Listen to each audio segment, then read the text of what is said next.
Need a theme song here, but I don't have one. Da da da da. Just waiting to see. Okay, it looks like I am live. Awesome.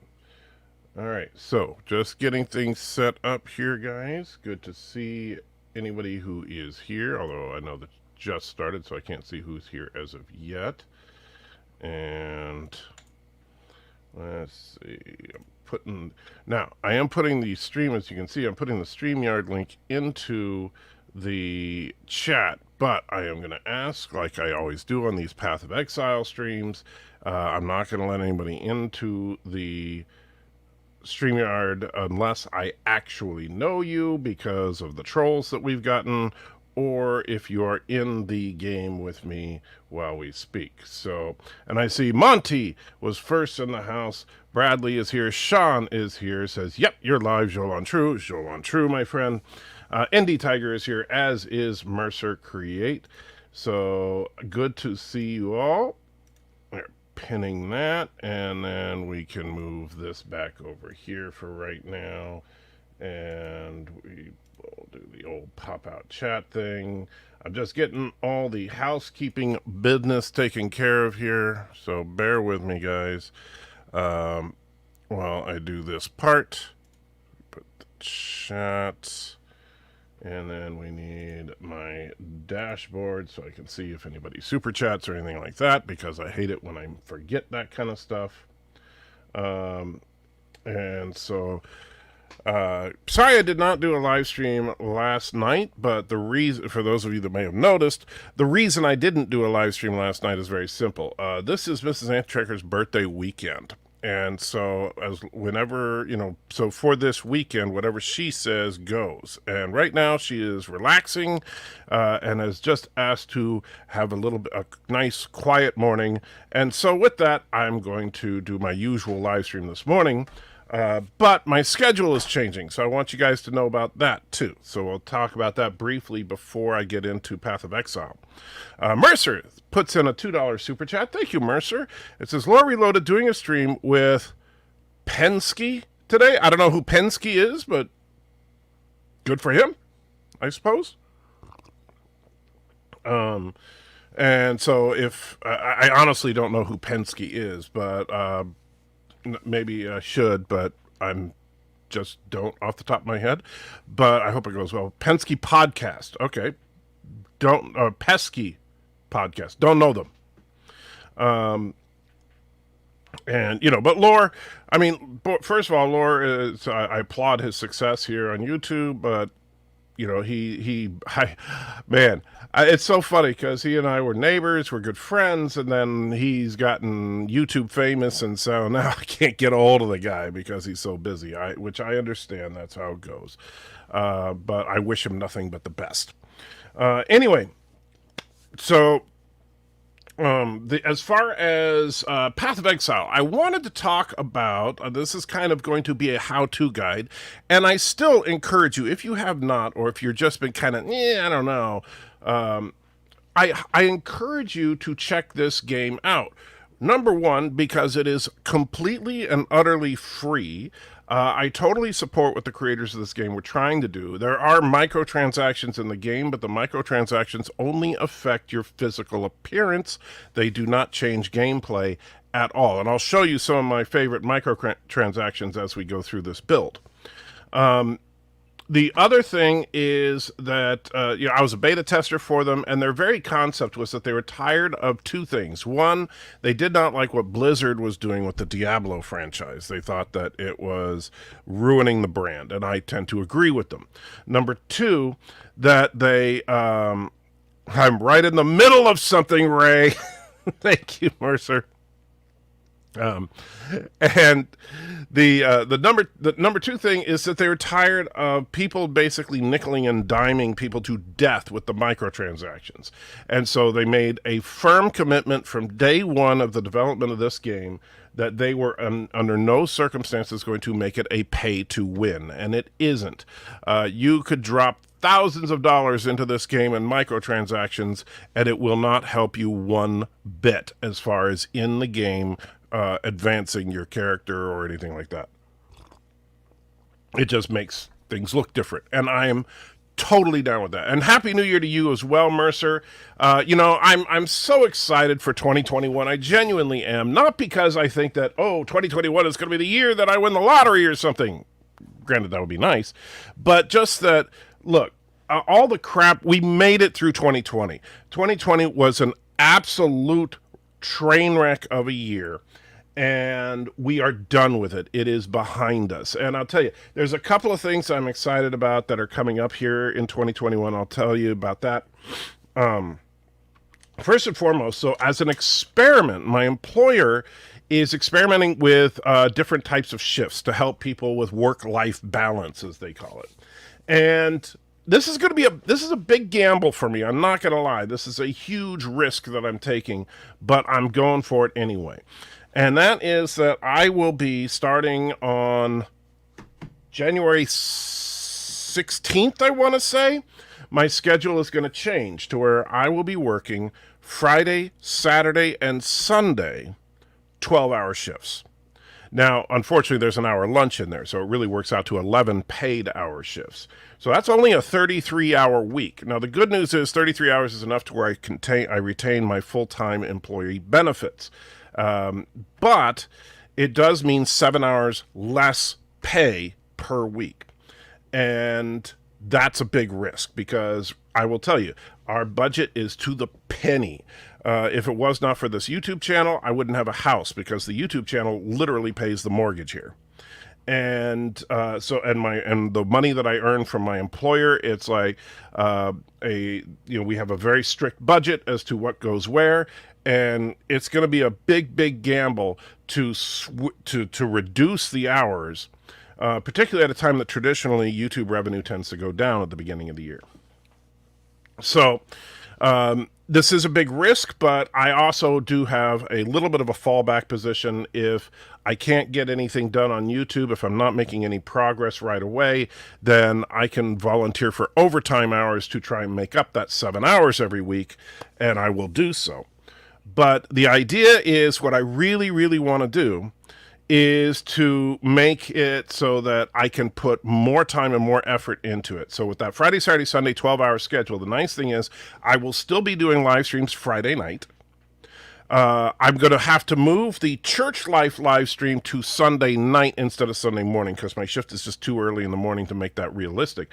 But I'll be doing a Friday night live stream, a Sunday night live stream, which will be the Church Life live stream. Friday night will continue to be the Untitled Show. And then that gives me Monday through Thursday to throw in. Monday will Life with Matthew decide we're going to do the virtual pubs on Monday. Thursdays are going to be the continuing the me and Matthew at the movies, alternating with Orville Nation, as long as PJ is able to get his internet up and running. And so all that's going to stick around. And then probably on Wednesday, I'll do just a plain old vanilla live stream where I'm just hanging out with you guys. So that's going to be the kind of the live stream schedule. But then that also gives me Monday through Thursday during the day to work on getting videos out, to improve the quality of the videos, to do what I really want to do with this YouTube channel, which is to put out premium edited content for you guys to be able to enjoy. If I am successful, then this would allow me over this year to transition to hopefully doing YouTube full time. If I'm not successful, then in a few months, I go back to working a standard 40-hour week, and it was worth a shot. So that's kind of what that big thing is going to be. Mercer says, miss you, Crawford. Missed you too, Mercer. And it's always good to see you, my friend. Sean says, they should make it pay to make things harder. The gamers always play on the hard, the true gamers always play on the hardest level. You know, that's actually not a bad idea. Where you could do microtransactions to make it more difficult. But the thing about this game, and I'm not going to lie, if you like dungeon crawlers, this is a very challenging game. I'll be completely honest. I am not, I'm no hardcore gamer. I'm not a truly great gamer or anything. And I see in the backstage there, Tim, I'll let you in a minute. But first I want to finish my little spiel here. So I have yet to be able to survive much of the later game content. not gonna lie, it is a genuinely challenging game. The further into it you get, the more difficult it gets, and the difficulty does definitely ramp up quite a bit.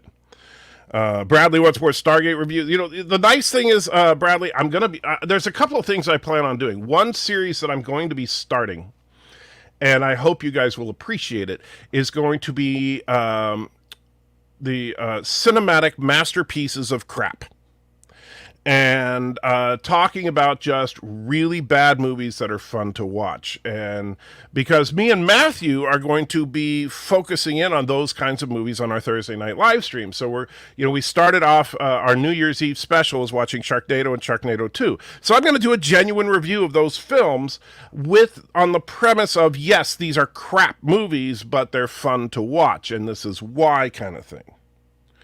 And so that's one series I'm going to do. I do want to get the Borg series continued. I got to do the Hulk. I'm way overdue to a certain person for a Blazing Saddles review, and other stuff that I've been working on doing in the background. Of course, there's Discovery and stuff, but honestly, I'm going to continue to watch Discovery, but I don't know that I'm going to focus, even though the Discovery videos are my highest viewed videos of late, I don't know how hard I'm going to focus on Discovery because I'm tired of the negativity. 2020 was such a negative year. I don't want to just be another person on YouTube bitching and ranting about stuff. And I'm not going to be that. Even though, yes, I do bitch and rant about stuff, that's not going to be all I am. And Phantom Menace, yes, indeed. All right, and no, I never played Ultima Online. I did play EverQuest for a brief time, but I never played Ultima Online. I did play WoW for a significant amount of time. Loved the Diablo series, but Diablo 3, I think, went downhill. I'm hoping Diablo 4 is good. I'll buy it, but I'm not promising anything. I think that, unfortunately, Blizzard has turned into just another whoring company trying to get every dime they can out of their customers.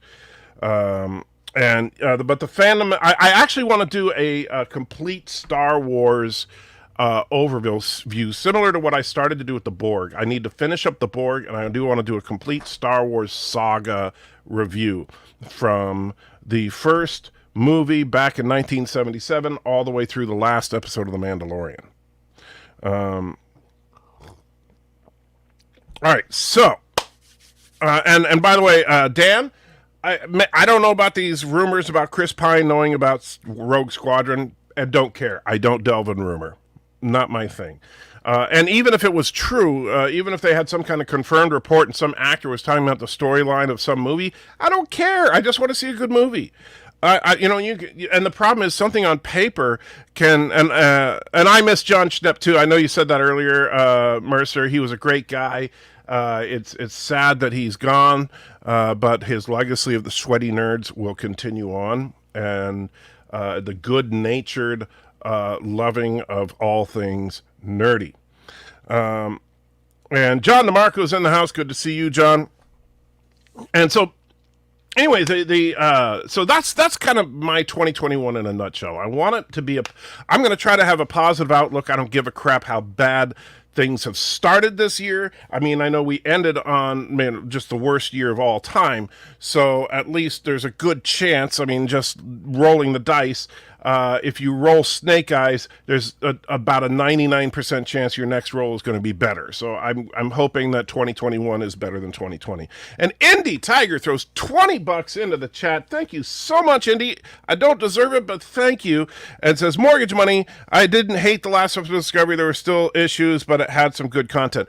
You know, the funny thing about it is that Discovery is becoming almost a bipolar show. When it's good, it's really good. When it's bad, it's really bad. And sometimes that's in the same episode. There were some genuinely good moments, some good moments of tension.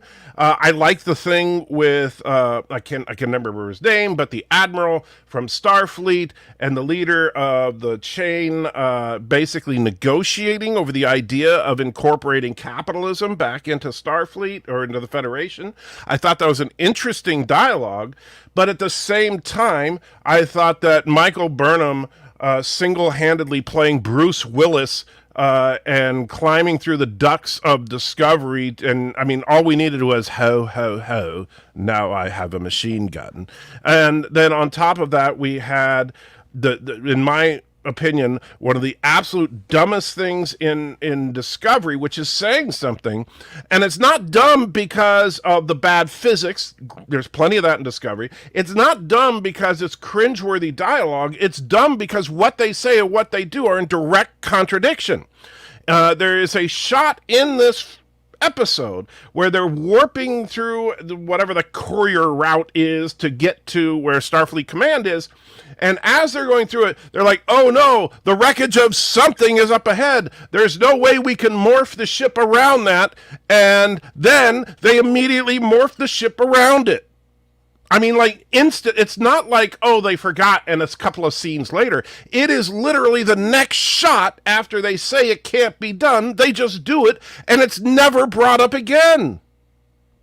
It makes no sense whatsoever. And so things like that just grate me the wrong way. I hate the fact that science is just turned into magic on this show. I really hate that they're trying to turn Tilly into some kind of leader when, I mean, 2 seasons ago, she was literally the special needs cadet on the show. Whatever. So,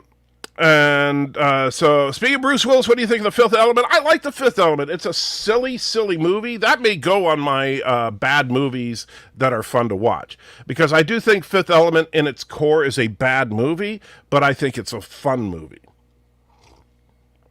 All right, speaking of bad, but sometimes fun, Tim, how you doing, my friend?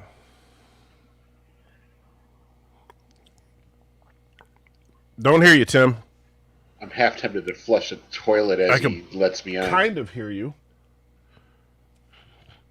Let me turn up my volume here. Say something now.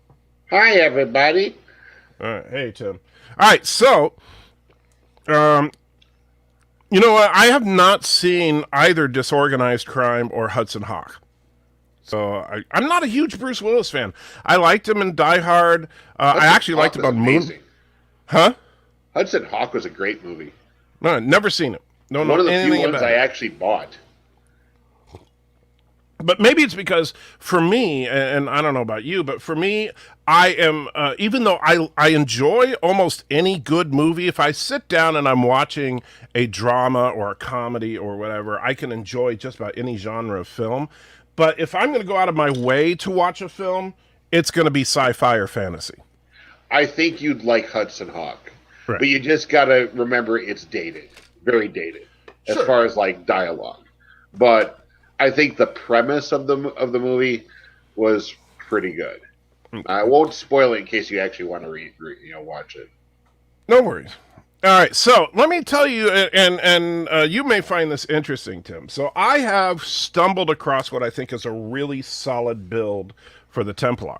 And so what I did was I got this guy up to level 50, and then I immediately deleted the character. Because I was going to say, wait a minute. Now, you're the one who told me you didn't want me to advance my levels. Now, mind you, I did myself, but I made a second character so that I could be at your level. So right. Well, so here's what I want to do. I'm going to have you, if you're willing, create a new character, and you can come along. You can follow along with me on this build.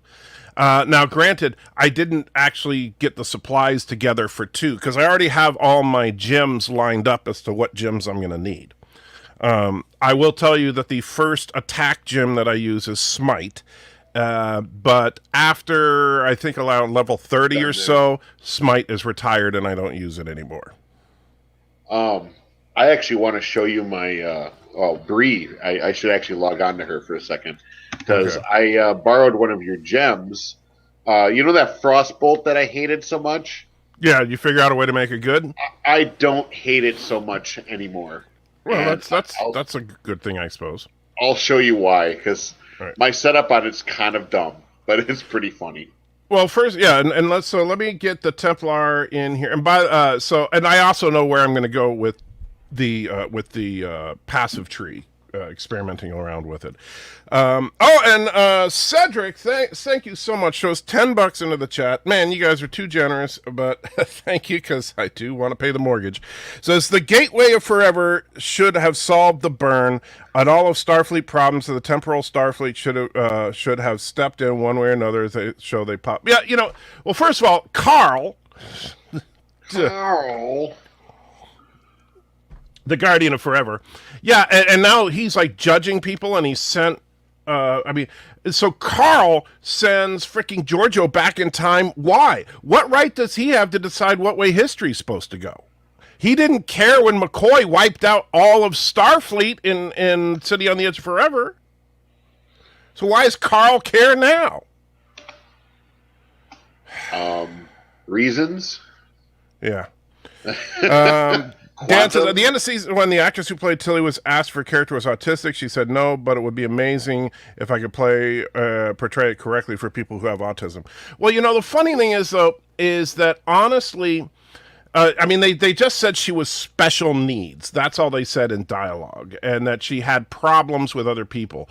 And they actually said that. I didn't get. I meant that's in dialogue in the show. She and Burnham first meet. It's like in episode 3 or 4. She actually says she's special needs. I am a marathon runner and a special needs student. Yes. And she's special needs, and that's why she's the only person who has her own quarters, because nobody else. She can't be in a room with someone else. Maybe that's because nobody else wants to be in the room with her. Yeah. They just make it look the other way around. And I see Daniel's with us too. Hey Daniel, how you doing, my friend? Hi, Aunt Checker. How you doing this morning? I'm hanging in there, my friend. So, what's my favorite Tim Curry performance? Oh, my God. Wasn't he in It? Wasn't that him? Tim Curry. Well, he was the devil in Legend. That's true. I loved him in Legend. But he wasn't the devil. He was called Dark. Whatever. I'm just saying, that was his character's name, was Dark. And also, Mexican Iron Man throws $20 into the chat. Thank you so much. Says, the best analysis from a brilliant Trek mind. All hail the anti-Trekker. Thank you so much, Mexican Iron Man. He was in Muppets Treasure Island. God, he was I love Tim Curry. Yeah. He was, I got to say, the makeup effects, I don't think Legend won any awards for it, but man, the makeup effects on Dark, that should have been an dude, Oscar. when he walked in and when he did the hoof, the horns. I mean, could you imagine walking around with horns like that? And, that's an incredible character. God, all right, I don't know what my favorite Tim Curry performance is. I'm going to go with Dark just because that one really jumps out at me. I'm going to go with the Three Musketeers when he played the Bishop. Okay. Well, what were you saying, Daniel? Funny. When he smiled. He was in Home Alone too. Was he in Home Alone? I only saw the first one. He was at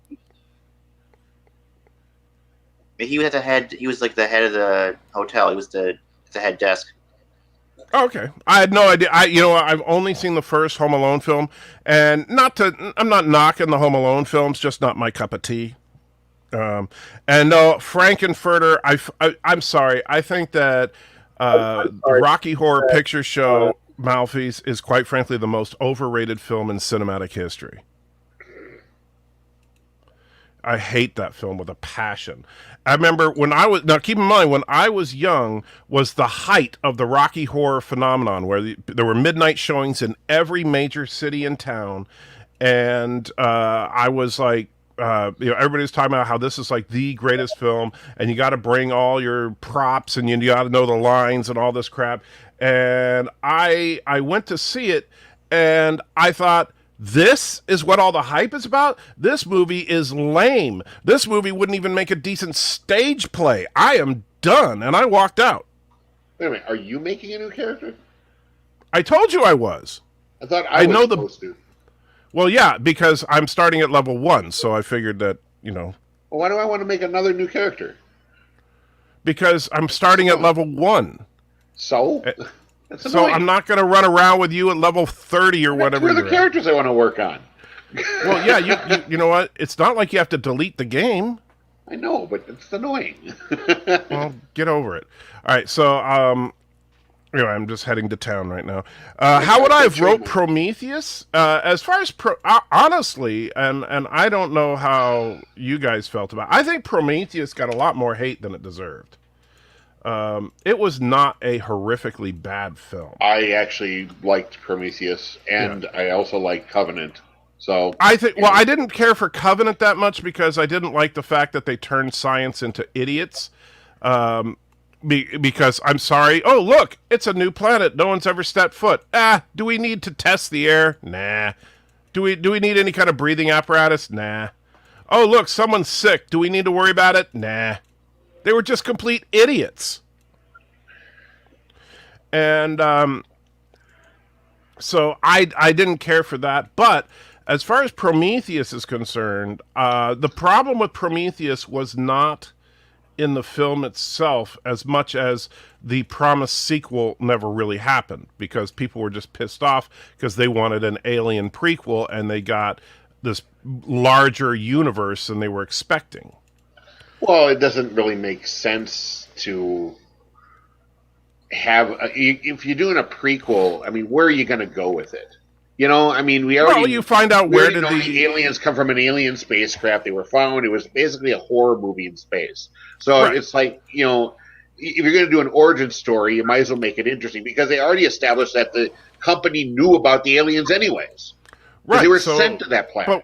But with Prometheus, now it could have been the first contact with it, and I like the idea that the engineers were, you know, like the creature that because remember that was a huge mystery in the original Alien. Like, what was that giant thing that I remember back then they referred to it as the Navigator on the spacecraft. And it didn't seem like these aliens would be really capable of piloting a spacecraft. While they show a rudimentary intelligence, they don't seem to be you know, at human level intelligence. They're more animals. All right, you're gonna have to give me a few moments. I'm gonna make it. I got my new character started. Wait, why isn't it letting me? Oh, skip the tutorial. No worries. And Mercer, I have no idea if Kelly and Ed get back together. I'm looking forward to the next season of Orville, but I don't know anything about it. Anyway, but with Prometheus, I like the concept that the aliens were in fact a biological weapon gone wrong. I thought that was actually a clever idea. And there are a lot of elements to Prometheus that I enjoyed, but unfortunately, since we never got the proper follow up on that, I like what my friend said. It just kind of sank. Like, people were like complaining about, you know, these prequels, and you got to understand it's still the original guy who created Alien, Ridley Scott, and that's what my friend said. It's like what's there not to like? It's Ridley Scott. He can do whatever he wants with it. It's his IP. So if he wants to do it, there's plenty to not like. Obviously, if you've seen it, yeah, it's Ridley Scott. Just go with it, you know. Let's see. I'm okay with it. I did not mind although there's some weird shit in it. Don't get me wrong, but I have no complaints. And Alex says, "Dear Anti-Checker, what is your least favorite TNG movie and why?" Well, I'll give that to the panel first. So, you guys just want me to focus on the negative. I tell you, I just said I want to make this your positive. And now, what's your least favorite movie? All right, so Daniel, I'll start with you because you've been quiet. What is your least favorite next-gen movie? Insurrection. I was so disappointed with that movie. I was expecting something better. Okay. So for Insurrection, just because you were expecting more out of it. And so, What are you going to say, Tim? Like a 2 hour. Mine has been, and it kind of sticks with Star Trek V. I don't know. I'm not as much of a hater on the Star Wars J.J. Abrams movies as other people are, although I do understand why people don't like them, and I agree with their reasonings. I just don't hate them as much. with the next gen movies, I was still entertained by them, even though some of them were lacking. My problem with 5 is, and this is probably because back when I was younger, I felt that William Shatner had a huge ego, and I felt the movie was a personification of his ego. And I still think that as a character, it is still somewhat a personification of ego. Basically, well, you do realize that that's not a TNG movie, though. No, I know. No, I understand that. So, what is your least favorite TNG movie? Oh, was it specifically that was TNG? Question. Oh, yes. I'm sorry. God damn it. Well, in that case, I gotta say Nemesis. Okay, so you're agreeing with Daniel then? Oh, he said Insurrection, I thought. Oh yeah, you're right. He said Insurrection. Yeah, I say Nemesis. Even the Nemesis had some good moments, but it had a lot of odd moments that I didn't agree with. I'm not gonna lie. I have a tough time with rating the TNG films because I really don't like any of them. Not that I hate them. I don't think they're like the worst movies ever or anything like that. But none of them are consistent with Star Trek: The Next Generation. No, they're not. And that's a problem that I have because the first one. It's kind of funny because Generations, while probably a as far as just looking at it from a strict cinemaphile, how was this movie made? How was it written? How was the plot and all that? I would say that probably Generations is the worst of them from a straight up rating a movie, not thinking of it as Star Trek kind of thing. But it's the only one that's relatively consistent with the characters from the show. That these felt like these were the same characters. When we got to First Contact, which I know a lot of people think is the best, and I think definitely from a cinematic perspective, First Contact is probably my favorite, but it's also the one that aggravates me the most because of what they did to Picard, what they did to the Borg, what they did to Zefram Cochrane. This was exactly what we bitch about with Star Trek Discovery and not caring about the lore, and yet a lot of people think it's an awesome movie just because the Borg were cool and we got to see some cool action and the Enterprise E was awesome and stuff like that.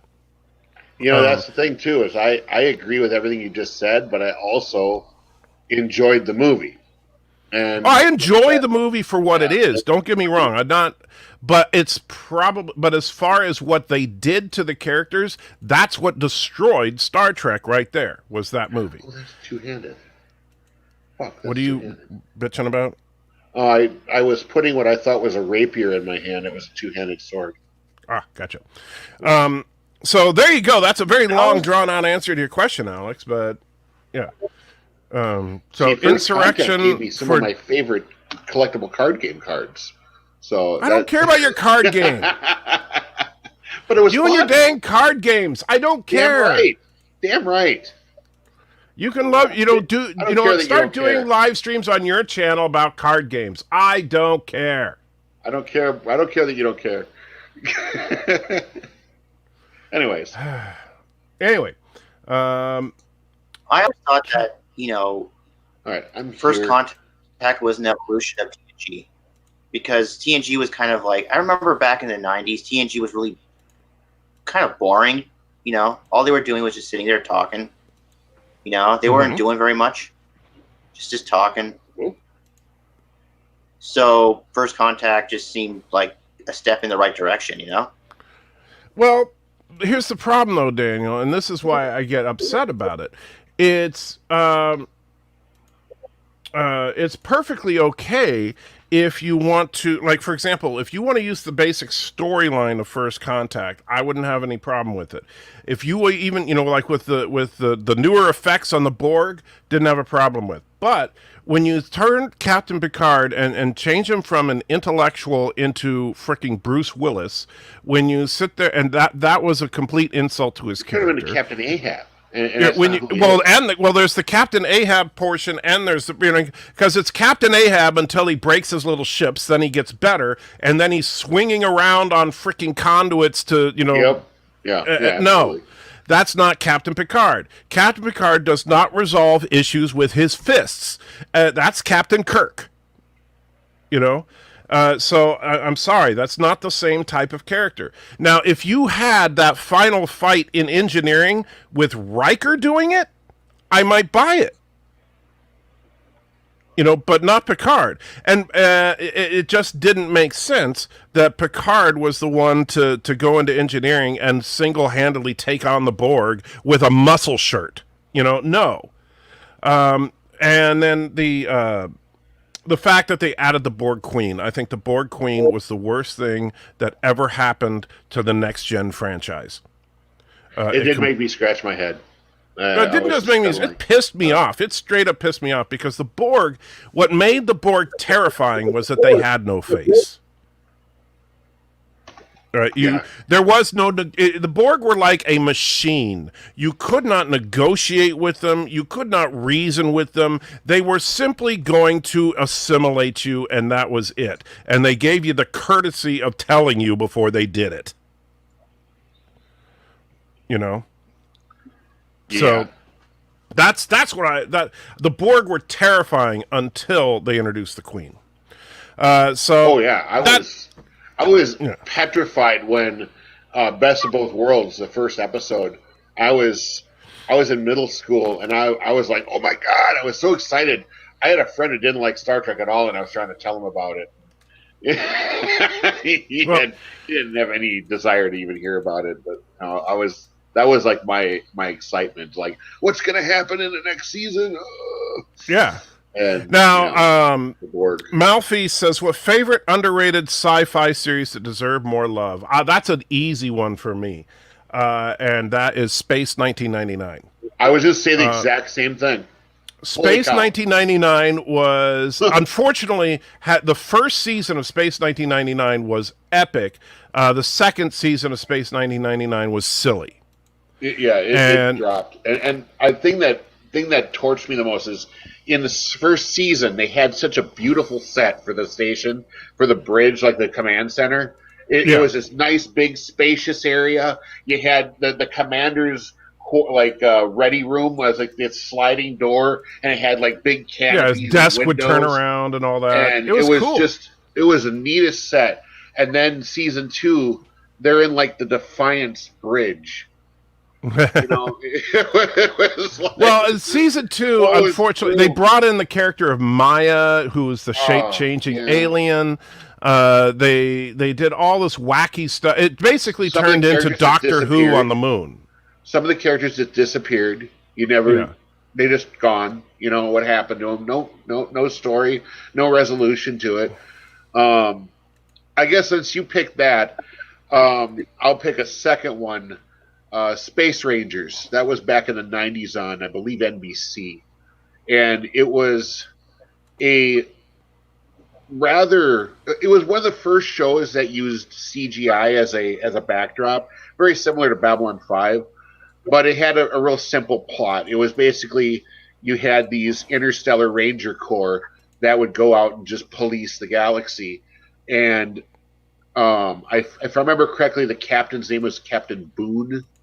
Okay. And he had like a cyborg engineer who had trouble with his heart. He would pop his heart out on this little wafer plate and like tap on it and then get it going again and pop it back in his chest. The pilot was a girl named Joey, who was a planet where women weren't women. They were like basically like an Amazon culture. So she was a very tough woman. She actually played a role in Babylon 5 as well. She was the resistance leader on Mars. So she had a few acting roles. So she was a good actress. But it was a decent show. It also had Shao Kahn. The guy that played Shao Kahn was in the show. He was an alien that was a carnivorous alien. And then I love the first episode. They had this new recruit back man who was supposed to be like the backup guy. And he looks at him. He's like, "I heard those guys used to eat people." And Shao Kahn guy looks at him like, I never eat anyone I consider a friend. Close. Okay. All right, and Jaeger, thank you so much, throws $5 into the chat and says, "Good luck on doing this full time. Thank you, my friend. Happy New Year's. Happy late New Year's. Besides reviewing movies, what are that are so bad they're good? What else do you plan on doing?" Well, I'm going to. We already kind of started it, where me, Darren Wagner, and Life with Matthew began a series where we're going to review our favorite and least favorite of various Trek shows to start with, and we may move on into other stuff. We call it the Trek Trio. We've done 2 videos. The third one should be out this week. That's a regular series that's going to continue.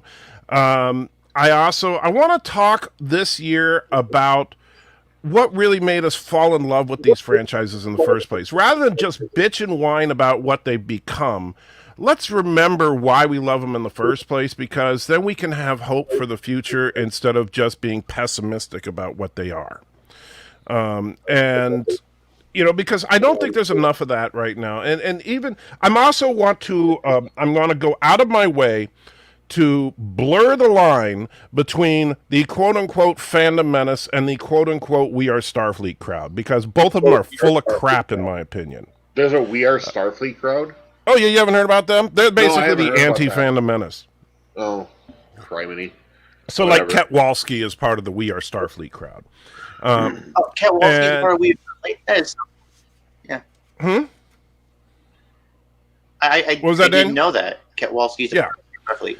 And the We Are Starfleet crowd are just basically the opposite of the Fandom Menace. Instead of whining about how horrible these things have become, they're talking about how awesome they are and how wrong the Fandom Menace is. And that's kind of the problem, is that their focus, like if you look at Ketwalski, my problem with Ketwalski isn't that he likes Discovery. I don't care about that. You know, just like you, Daniel, you like Discovery. That doesn't bother me in the slightest.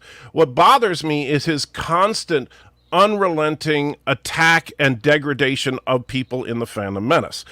Basically saying what a horrible person Doomcock is, what a horrible person Gary Nerdrotic is, what a horrible person Mecha Random is, and all the rest. You know what? They're good people. They just disagree with you on it. They have opinions. Right. It's okay to have differing opinions. It's freaking... It's all freaking entertainment.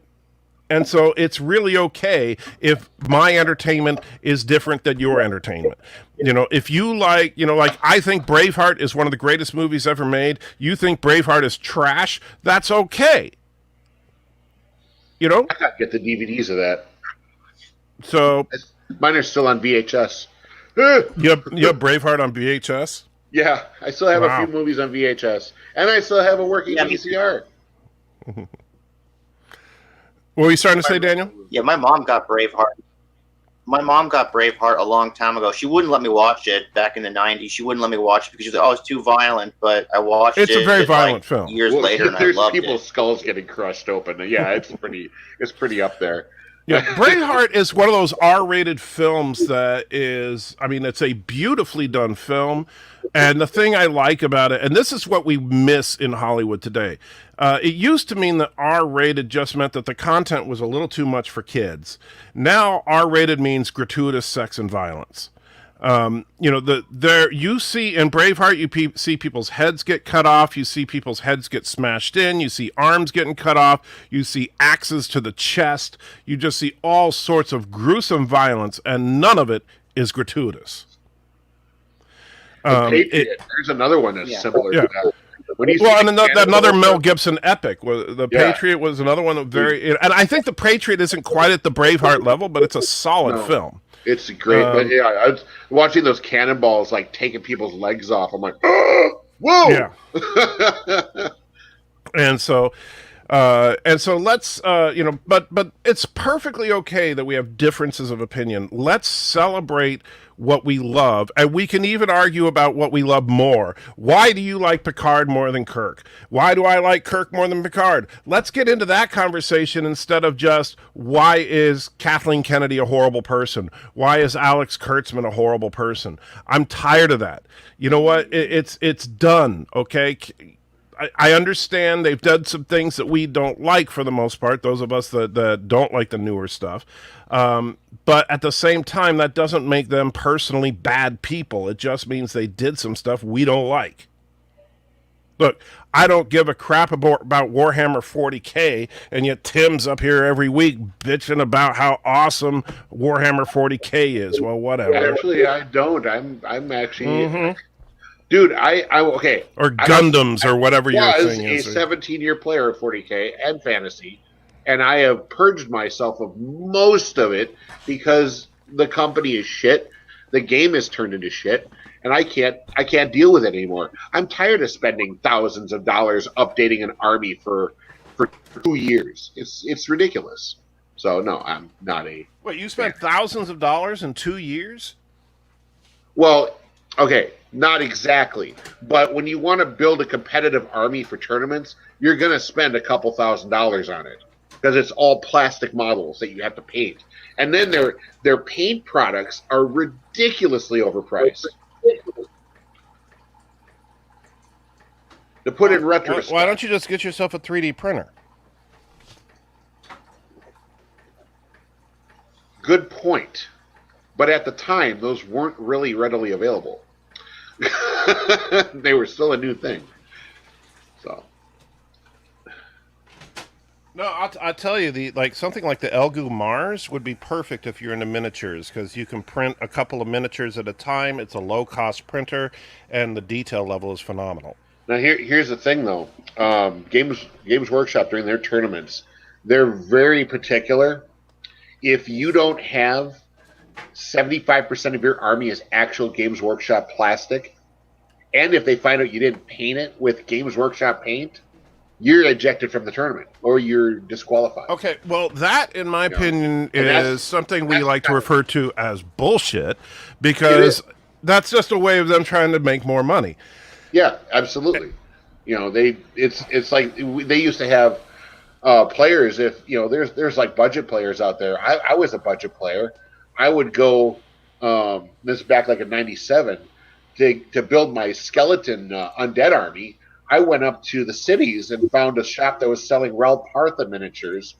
I could get a box of like 20 skeletons, metal skeletons, for like $10. When Games Workshop was selling blisters of skeletons, 2 skeletons per blister for $6.99.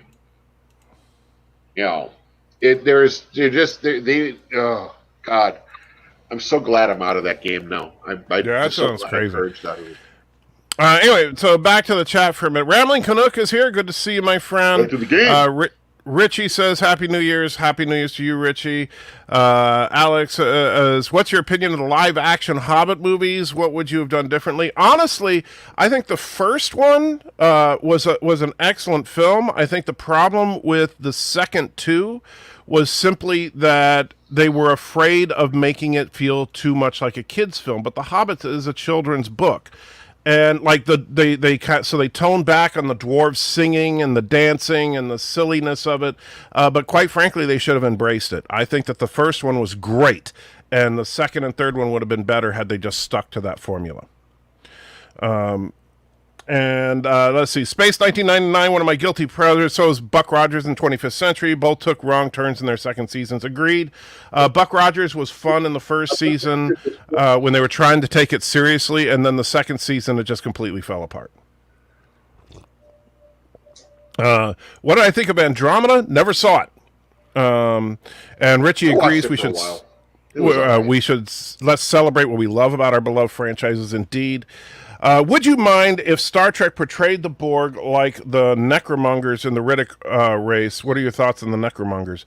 The Necromongers are an interesting enough concept, but no, they're nothing like the Borg. The Necromongers are just basically a race that worships death. They literally worship the idea of death, and that the leader of the Necromongers, they believe, is in fact like undead, that he's been dead and has come back, and it's actually an interesting enough idea. Until he really dies. Yeah. Until he really dies in the end. But yeah, I actually thought the Necromongers were interesting. Chronicles of Riddick is another one of those movies that I think it's not a great film, but it's not a horrible film either. It's just, I think, a little bloated. I think that unfortunately, it's funny because the same guy that did Pitch Black did do Chronicles of Riddick as well as Riddick, and I think that Pitch Black and Riddick felt a lot more solid than Chronicles. I think Chronicles he was just given too much and he went too far with it. Are we gonna do something here or what? Yeah. Sorry, we're having a good conversation. Jeez, relax, dude. Mr. Warhammer. Let's see. Where was we? Let's see. Rambling Canuck says, "Do you have to be playing the game to join the panel? Because I am. If not, I'm backstage. Are you? I did not see you back there. And I see Positive Candor's there too. Hey guys, I'm so Need sorry. a I raid didn't back see. there. I did not see you guys back there. I apologize because I got too many things on the monitors at once. So Yeah, no worries, no worries. I just thought I'd jump up, say, Happy New Year to you and your family. And absolutely, well, thank you, my friend. And I don't know if you heard the beginning of the live stream, but this is going to be an interesting year. I think that my schedule is going to be shifting in a couple of weeks to where I'm only working 3 days a week. Oh wow! But they're 11-hour shifts, so I'm only losing 7 hours. Okay. And so fortunately, what is your Saturday schedule going to be like then? What it's going to be 8 a.m. to 8 p.m. Oh, okay. Oh, well, that's not too bad. Yeah. So it's basically Friday and Saturday. I'll be working 8 to 8, which means the Friday night, the Untitled show will be moved. Get you get hosed. You work for 12, get paid for 11. Yeah, standard. You don't get paid for your lunch, but I always got paid for my lunch. Well, honestly, the problem with that is, from at least the way that the American laws work, is that if you work more than 12 hours in a single day, even if you're not working more than 40 hours a week, the company has to pay you overtime for that. And so the company, my suggestion initially was to create a 3x12 schedule, so 36 hours. And they liked the idea, but they backed it off 1 hour because they were worried that if you were scheduled 3x12 and you went a little bit over, then they would actually get fined and stuff for abusing overtime law. Yeah, I used to work a 3-day, 12-hour shift schedule up in Minneapolis, and our job didn't care if we went over. They were happy to pay overtime, but I miss those days, man. I used to overtime. I got in trouble by the execs. But yeah, they're very strict about overtime where I work. That basically at the end of your shift, if you're stuck in a situation that has to be resolved, that's one thing. But you can never clock in early. If you shortchange your lunch to get a little bit more time in, stuff like that, they will get all over you. Yeah. Well, now I'm disappointed because I came in halfway through the live stream just a little while ago, and I heard congratulations on doing this full time. So I thought we were finally going to get the anti-tracker work rant. But I guess not. The anti-tranker. That's me on tranquilizers. I thought you were starting that already today. I would have to have a lot more than 14,000 subs to get to that point. But if and when I do, believe me, you will get that rant because there are lots of things that I plan on ranting about. But I will not talk negative of my employer. You work in an office, right? You don't work out of your house. No, I work from home. Oh, you do work from home. Oh, okay. My workstation is literally right there. I mean, I'm touching it right now. That's okay. Which is nice because that's why sometimes you may see me, and I made my Steam account invisible just because I start getting messages all day, which gets a little annoying. But I'll be in Path of Exile all day, and the nice thing about Path of Exile is that, you just jump back to town and you sit there while I'm dealing with something, but now I got 5 minutes where I got nothing to do. Okay, let's go out and work on killing some monsters and leveling and stuff, and that's kind of what I do. That must be nice. Damn it. Yeah. All I do is make sandwiches all day. Deal with annoying customers. Well, yeah, when you're working at a sub shop, it's a little different. Not that there's anything wrong about that. Believe me, I worked in restaurants for a long time, and I enjoyed the heck out of it. If I was physically capable of doing it, I'd probably want to do it now. Anyway, so I'll be doing the 3x11 schedule.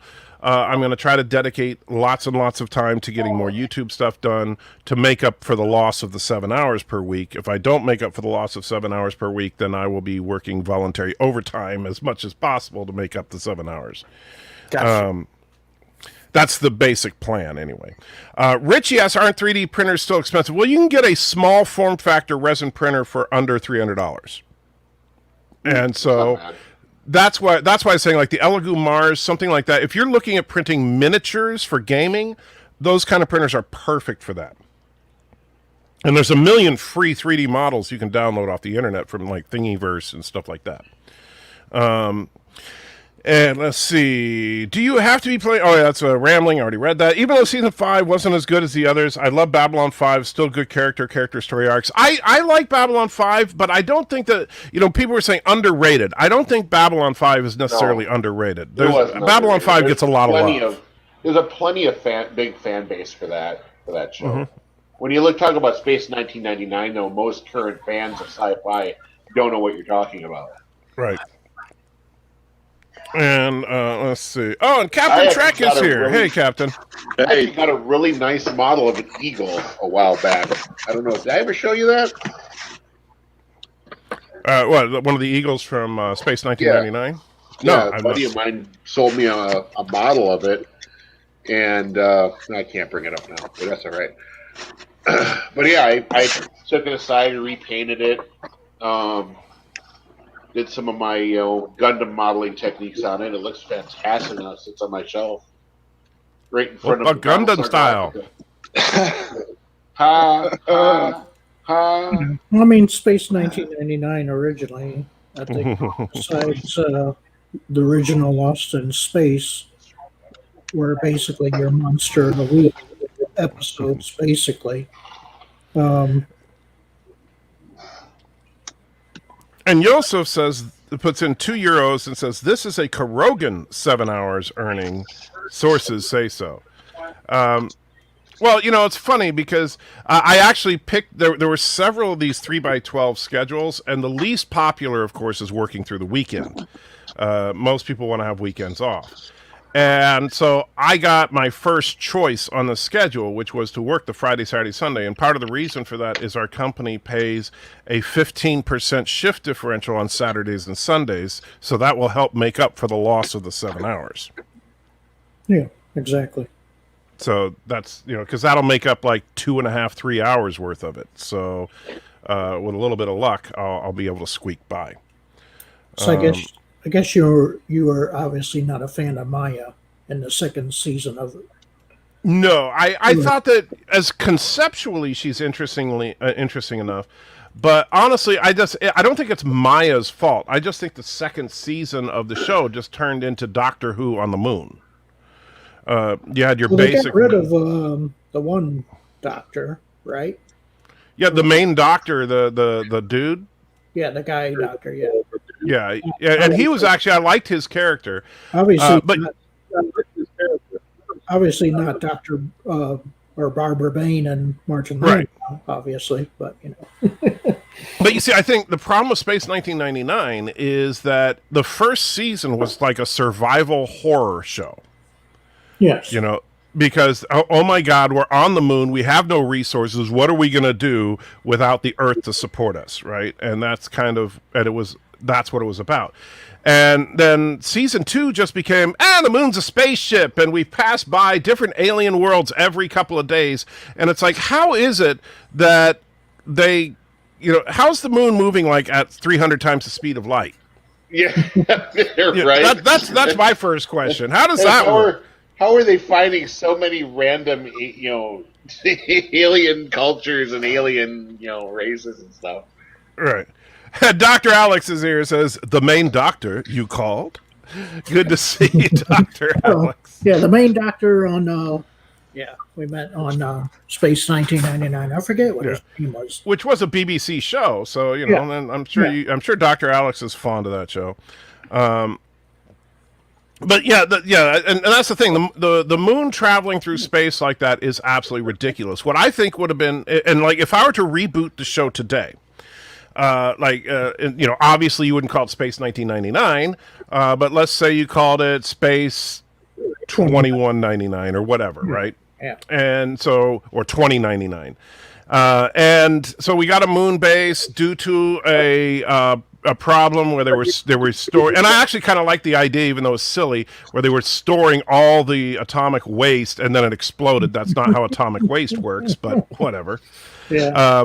But thanks to some accident or some catastrophe, and I would probably do something like an asteroid collision, make it a natural event rather than the nuclear stockpiles.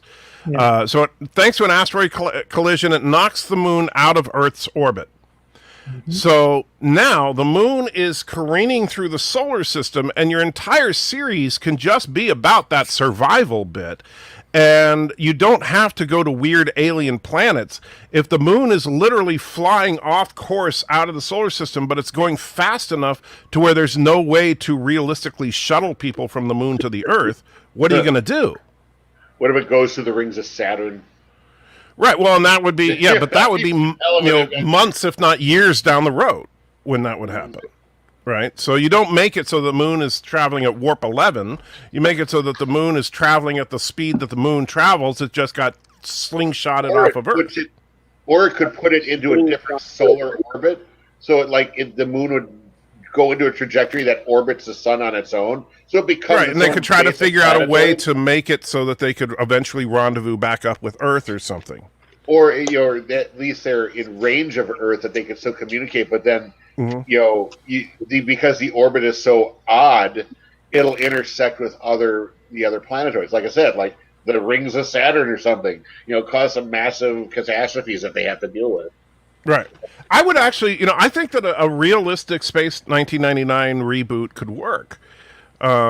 And in fact, here's something you do that would be interesting. So we take and we could have someone like Dr. Alex would have to be our scientific consultant to make sure we do this correctly. But let's say we have an asteroid impact, hits the moon at just the right angle to slingshot it off of Earth's orbit and into its own solar orbit, and they figure out that in like 3 years or whatever time frame we want to create an artificial ticking clock. In 3 or 4 or whatever years, the moon is going to intersect with the Earth and collide and destroy all life on Earth. Oh my God, that'd be funny. And Not so funny. Now the plot becomes A, survival on the moon without resources, and B, preventing the moon from wiping out all life on Earth. Well, if the moon wasn't here in the first place, you'd have no control over the tides anymore. Right. Well, but that's the nice thing. You could cut between, and this is where you make it a more detailed show, a more interesting show than the original, is you have characters on Earth and characters on the moon both dealing with the catastrophe. You do is if this show would last like, let's say 5 seasons, you don't even make light that it's going to collide with Earth until the 5th season, the last season, and that's the new crux. That's the new. Well, except that here's the problem, and this is why I would want to do it as realistically as possible. That's why I say, like, if I were writing a treatment of something like this, I would definitely sit down with Dr. Alex. Because you want it. Generally speaking, we calculate the orbits of planets and stuff many, many years in advance. Like, we know exactly where Saturn and Earth and Jupiter and all that's going to be 50 years from right now, right? That's easy. The problem is that, so what do we do if we figure out that Luna is going to collide with Earth in exactly 3.5 years or something? And Richie says, easy answer, blow up the moon. Really? How are you going to blow up the moon? Bruce Willis could do it, right? Well, Bruce Willis could probably do it, but that was just an asteroid. Think about it. We don't have nukes. At least, and again, Dr. Alex, if you know the answer to this, but even if you had the Tsar Bomba, I think is that what it's called, the biggest nuke ever set off, and you buried that 100 miles deep in the moon, all that would do is break off a chunk of it at the best. That would not. How big the moon is? How big is the moon? It's like a quarter the size of the Earth. Okay. Yeah, it's the biggest moon around the country. It's huge, and so you couldn't just blow it apart. And even if you managed to fisher the thing, all you would do is turn it into turn one giant falling object into a dozen. Well, besides, now that they've made Pluto a non-planet. It used to be Charon, used to be the biggest moon around the planet. I always thought that was Charon. Yeah, well, whatever. Charon, whatever. Um, some people pronounce it a hard C, whatever. Right. But however it's pronounced. But yeah, but the moon is a significant enough object to where you can't just blow it up. And using real world physics, and again, Dr. Alex, correct me if I'm wrong, but my understanding, and this is something that Hollywood has never done right, and that's why I would want to do it right because it's never been done right before, is nukes do not set off shock waves in space because shock waves require a medium. So simply, like people say, oh, just put a bunch of nukes in its path to knock it off its orbit. It doesn't work that way. You would have to create some kind of sustained thrust to change its course. And so then you become this huge race of people on Earth and people on the moon trying to construct the world's largest rocket engine or something to try and change the moon's trajectory. Which I don't even think would work. They would have to do it very early. You could do it, but it would take a ton. And Thomas asked, did you finally see that trash from Thursday? I did. Wow. That's all I can say is wow. My favorite moment, of course, was we can't possibly morph around that immediately before they do it. And so, yeah. Alex wants to know, not Dr. Alex, the other Alex says, what is your favorite Quark-centric episode of DS9 and why? There's a lot of good ones. I'm going to say House of Quark because I like the fact that they used Quark's capitalistic thoughts to his advantage in trying to navigate the Klingon legal system. I thought that was brilliant. My favorite part, I am Quark, son of Keldar, and I've come to answer the challenge of Dagor. Son of whatever. Yeah.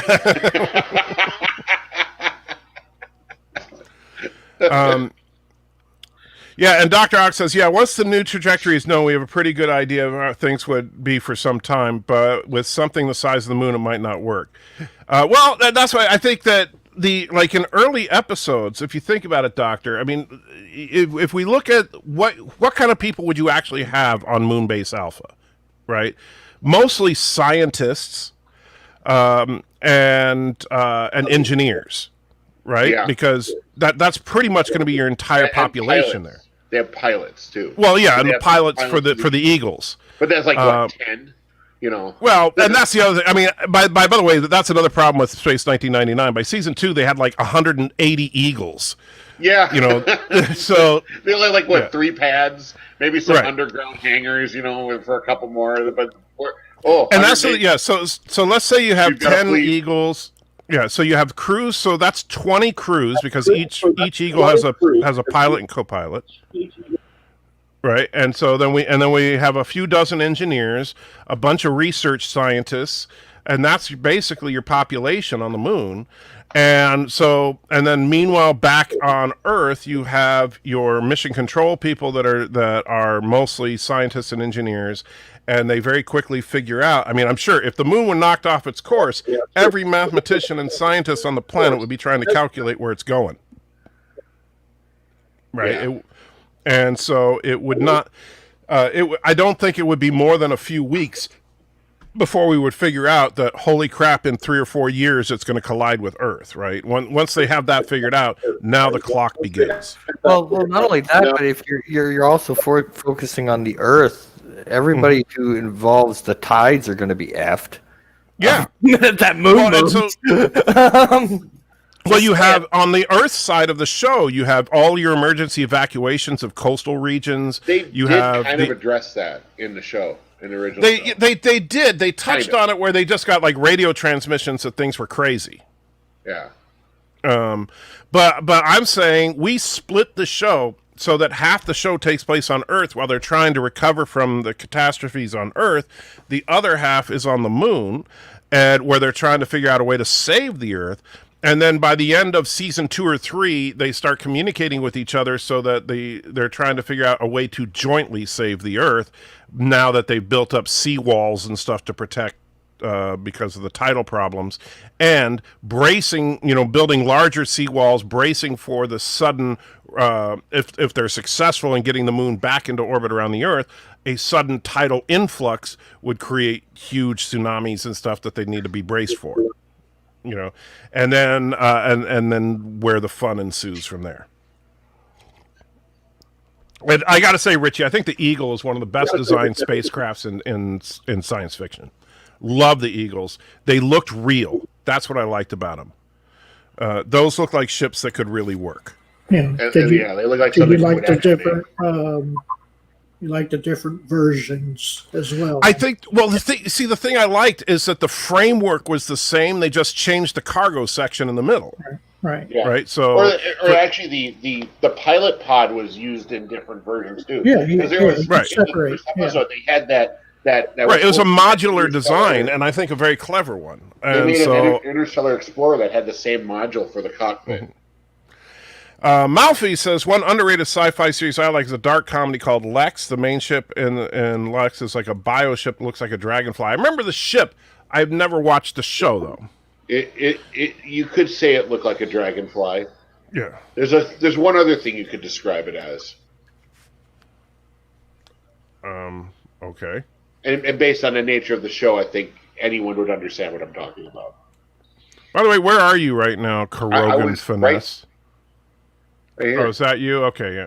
All right, so let's go kill some monsters while we're talking.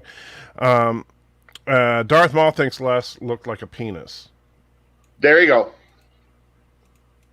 Yeah. It looked like a cock and balls. How about well, you remember the Quark TV series with the Quark was a funny show. Yes, Yeah, nothing to do with garbage Quark from Deep Space Nine. right. I That barely was just remember. one season, if I'm right. Quark, I think so. Yeah, and for those of you that don't know, Quark was literally about a garbage man in space. Yeah, a garbage scout Yeah. ship. Yeah. And yeah, it was a hilarious show. Yeah. But unfortunately, you know, sci-fi in the today, unfortunately, it's just the writing has just become less and less science, and to where, like, Well, honestly, it's more what's fantasy, right? huh? It's more fantasy now, basically. Well, it is. I don't even know if I'd call it fantasy. I mean, Star Wars is science fantasy, and I think they do it well. You know, like if at least like if you look at shows like The Mandalorian.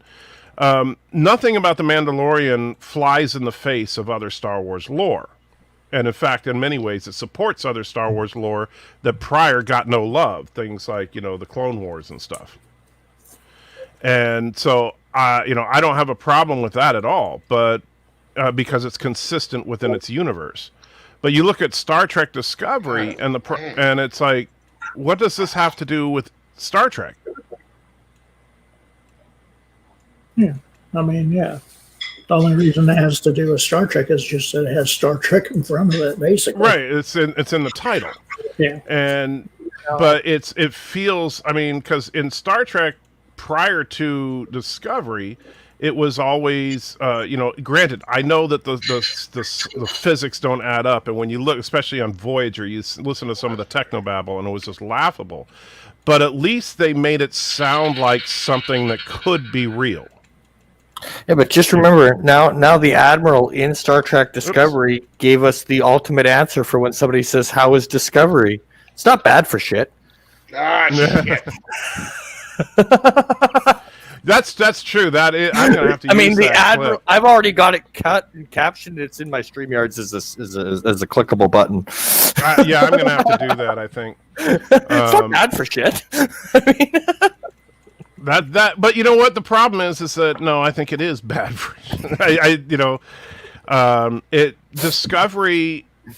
I really wanted season 3 to turn it around for me. You know, I am not and- looking forward to when Burnham takes Kirk's line next episode. I'm so not looking forward to that. What was it that they showed her saying? I'm trying, Well, it was about the no-win scenario. yeah. That, oh yeah, I don't believe what we in call- no's. Yeah. So, I was like, what? no. That, you know what? That personally, that is sums gonna, up the problem. Like everybody. Like, Jeez. that is just like, no. Yeah. But you see, that's the funny do thing. that. See, that's what sums up the problem, because Kirk would say, I don't believe in no-win scenarios. She's just like, I don't believe in no's. What does that even mean? What if I say, "Hey, Michael Burnham, do you want some cake?" Not yes. I mean, what does not believing in no's mean? No, she don't. She doesn't believe in those, not no's. Oh, I thought I she don't said believe in no's. those. Okay, okay. I was that threw me off. Yeah, Um, I don't believe in those. Yeah, that's the Whatever. line. You know what? And it's like, what? Hey, I'm sure they're going to have to do something where she says, "Hey, you know what? I'm going to write this down and then throw it into a time capsule and go back in time to the 23rd century so someone can think of that." Yeah. I'm just waiting for her to do that. Well, she's chewing on an apple at the time. I'll find it more believable. Yeah. Oh man, you know, if Bloody she hell. actually does eat an apple in that scene, I'm gonna. Puke. Yeah. You know, the funny thing though is that it's just I don't know. A little game lag today, or is it just me? I think it's just you. What they needed to do was have one of the writers sneak in when they say all of our food is made of shit, and so are the scripts. Somebody needed to just sink that right in there. Well, you know, the funny thing is, bet he you would've also got said past that the they, editor. Come on. you know, notice the admiral also said that this is the same material they use to construct their ships, which Yeah. means that they have now said that the ships on Discovery are literally that material. Yeah. Yeah. Yeah. Yeah. They said it was Not made of just the shit? food. Huh? Yeah, all their replicators. All of their replicators run on their fetal matter. So everything made by a replicator. Food was made of shit. Oh, yeah. Yeah, it was kind of funny when they said, yeah, it's good for shit. You know, the food. I mean, that was a funny line for the episode, but at the same time, unfortunately, you know, it also really does kind of sum up some problems with the show. So far, this Admiral Vance is not a bad admiral, right? No, I like Admiral Vance. And that's why I'm just waiting for them to turn him into a villain. Now, granted, he's not entirely white, so they could keep him as a hero. Since the actor is actually Israeli. Right. So I could see them not completely ruining his character because he's not white. I just love how they basically said that, they let in a little bit of capitalism, so all hell's going to break loose now. Well, I actually, like I said, even though I don't like the idea that, so now the whole thing about the Emerald Chain, the reason the Emerald Chain is evil is because they're capitalists. Yeah. That's kind of what I got out of it. Yeah. Mm-hmm. However, I do like the idea of Admiral Vance indulging the idea of reintroducing capitalism because it's the only system that could work given what's going on. That if you don't have unlimited resources, which was the advantage the Federation enjoyed in TNG era, if you don't have unlimited resources, capitalism is necessary for survival. Well, they're still doing kind of stereo tropes, I guess, in a way, because of the Emerald Chain. What do you think of Emerald of a place in the world? You know, obviously China. You know, but or India. You know, somewhere in that area. Yeah, but the funny thing is, China and India are not really. I mean, they're pseudo-capitalists in that they do international commerce, but they're China is a communist country by political agenda. By the way, you're welcome. I sent you the pre-clipped portion already in Discord, so you have it now. Save you the time. I will keep that handy. That'll just have to become my new go-to whenever I'm talking about someone that's saying something that I may agree with in part, but I don't like their agenda. Going to town? Yeah, well, gotta, turn in the medicine chest thing. And so, yeah, I don't know. The show just, it struggles. Yeah, That's all I could. Yeah, this all I can episode really say. might be the last episode of Discovery I watch. That's the problem. I love Star Trek so much that I can't just let it go. You know, Yeah. that's my problem. Is that I know that for some people it's like, what is your problem, Andy Checker? It's the show sucks. Why do you watch it? And I watch it because I love Star Trek. That's the only answer I can give. All right, Andy Checker, I gotta dip out because I gotta eat because I got another live stream to be on later. But I just wanted All right, to my say friend. Well, thanks for Happy New dropping Year by. and hope your Christmas was good. And Absolutely, my friend. So yeah, let's hope that 2021 is a much better year than 2020. please, dear God, anything but another 2021 or 2020. Dear God. All right, take her easy, folks. Have I'm a out. good one. Let's see. Let me get to the chat a little bit here while we're back in town. Richie says, great concept for Space 1999 reboot. I think they would know fairly early in season 1 the moon will be on a course to return a collision course with Earth. Yeah, and that's the thing. I think that becomes a more interesting idea. And the nice thing is, like with the Eagles, the reason that the moon can't just like send people back and forth to Earth is that the Eagles are designed specifically for orbital flight. They don't have the ability for interplanetary travel. And so the moon is stuck with only being able to work with what they already have. The Earth could conceivably send rockets to the moon. There is I think in the very first episode, they show an eagle landing on Earth. No, the Eagle could land on Earth. Purpose, because Right. they're close right by it. That's the thing. I seem to remember seeing a scene where they land on Earth, but I mean, no, that's not the problem, Tim. That shouldn't happen. No, they're not. No. The Eagle could absolutely land on Earth. That's not the problem. The problem is that the Eagle doesn't have the range to go from, say, Earth to Mars. It could only go from Earth to the moon. Now, if the moon is no longer in Earth orbit, bam, moon's out of range, and the Eagles aren't fast enough. Remember, there was even that whole thing with the main Eagle pilot who was struggling when the moon first lurched out of orbit to catch up with the moon. Yeah. And so you make that a point right off the bat that the moon is moving too fast and too far away from Earth for the Eagles to be able to go back and forth. But Earth could launch supply rockets to the moon. Problem is they don't have good established communications. So I think it could be an awesome show. I think so. We should get together and write it, and then get someone like Commander Cockings to do some animations for it and pitch it to the networks. There we go. And Dr. Alex says you should write an alternative series. That's another thing I want to do this year, Dr. Alex, is I'm going to take, and I know I talked about doing this before, but I'm going to take the premise of Discovery and rework it into what I think would be a workable Star Trek series. That's one thing I want to do, and that's something I'm going to do with the increased time I'm going to have soon. Probably number one is put it in a different time period.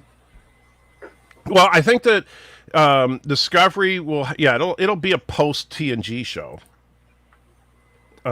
because the idea of having it be take place before the original series and have that kind of tech doesn't make a lot of sense.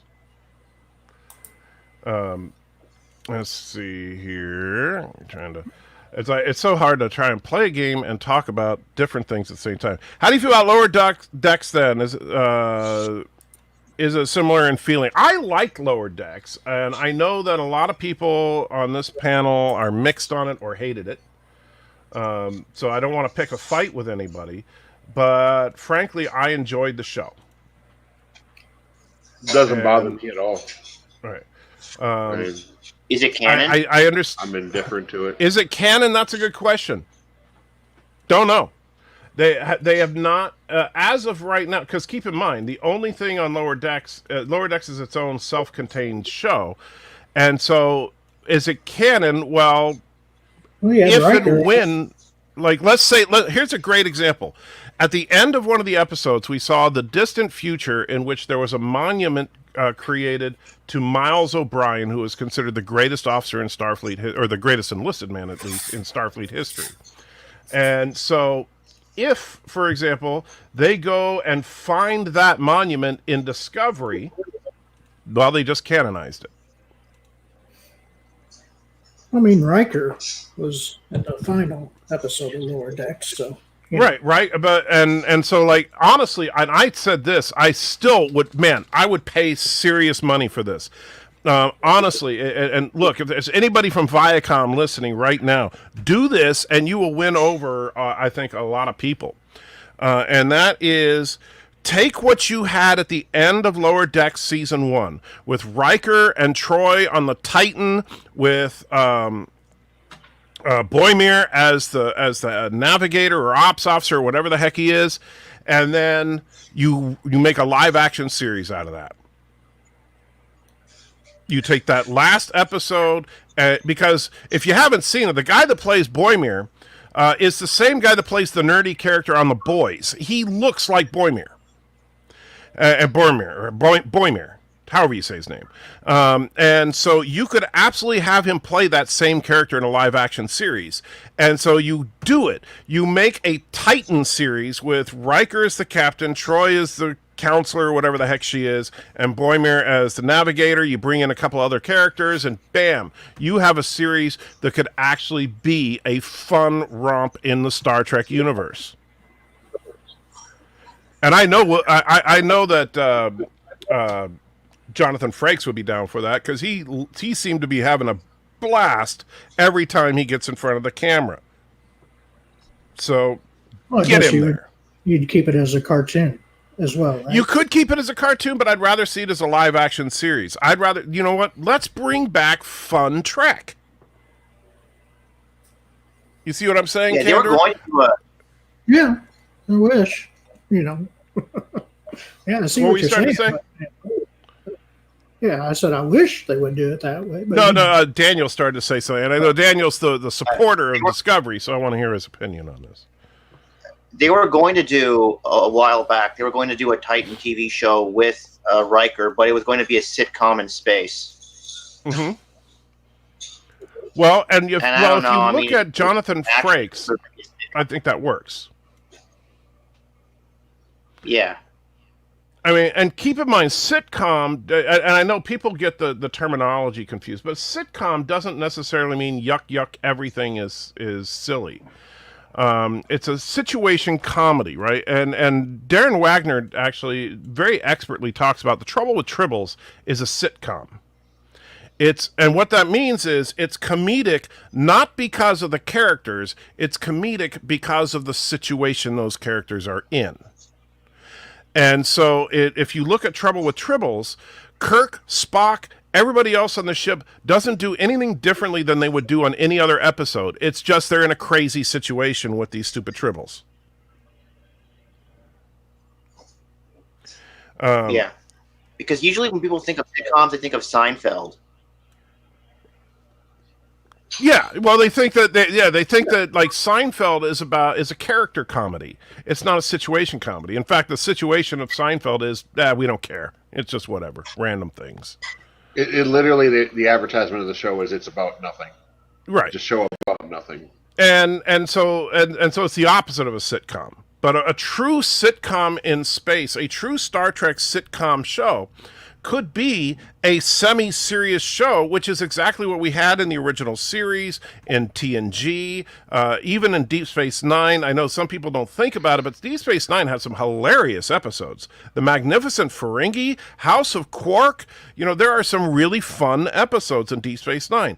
Let's bring back fun in Trek. It doesn't all have to be bleak and depressing and dark. And look, I get it. Some people like the bleak and depressing and dark of Discovery. Fine. Keep Discovery going. Keep it being bleak and dark in the 32nd century or whatever you want to do. I'm down with that. But give me my freaking Titan show. I don't mind if you want to, and especially since they're separated by 1,000 years. Fine. Do both. What's wrong with that? And you know what? If Titan is successful, it continues on. You do more stuff in that vein. If Discovery is successful, it moves on. You do more stuff in that vein, and you create these different Trek franchises within a franchise based on what the audience loves, not based on trying to shove a point down people's throats.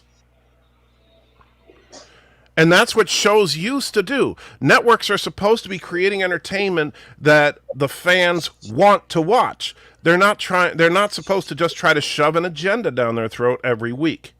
And that's what Discovery feels like. I'm sorry. And by the way, Orville Nation is here. Good to see you, PJ. Hope you are well. And Mountains of Elysium is also here. Good to see you, my friend. All right, so are you ready to go back to the waypoint? I don't know what you're doing there, Tim. Yeah, I forgot I had like passives to select too. Oh, okay. Yeah, you know what? I don't do my passives until I can't survive anymore. Yeah, I was trying to figure out a different skill set because that boss just walloped me hard. Well, that's because you're a Dex character. You don't. Yeah. You're not meant to tank. You need to keep your distance. You should probably be getting a bow.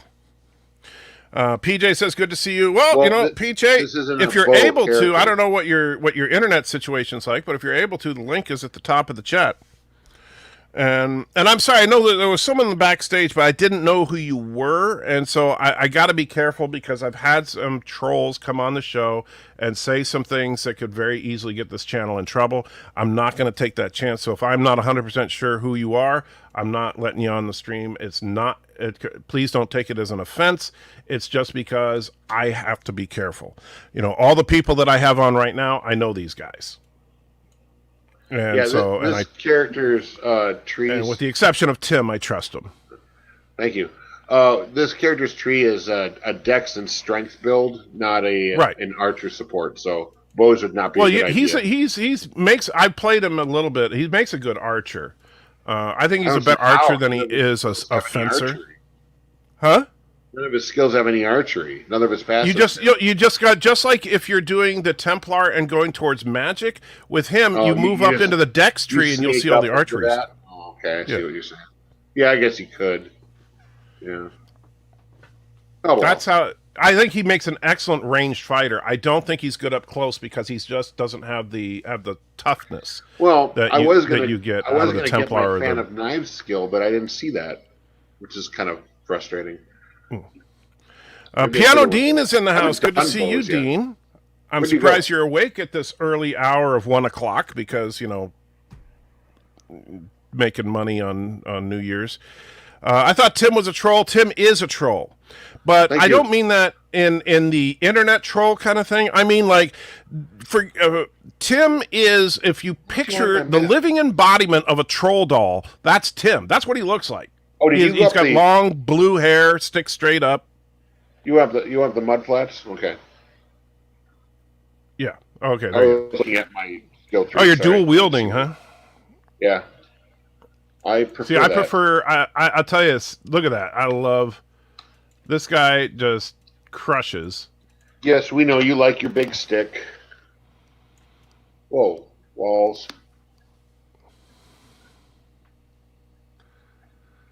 God, I'm lagging like hell. Well, it's probably because you have lousy internet. I don't see how, but... Well, if your internet connection sucks, it lags. I may have to do maintenance on my computer. I mean, that might be that simple. Who do you have for your internet? Charter. Yeah, see, that's your problem. You have a cable modem.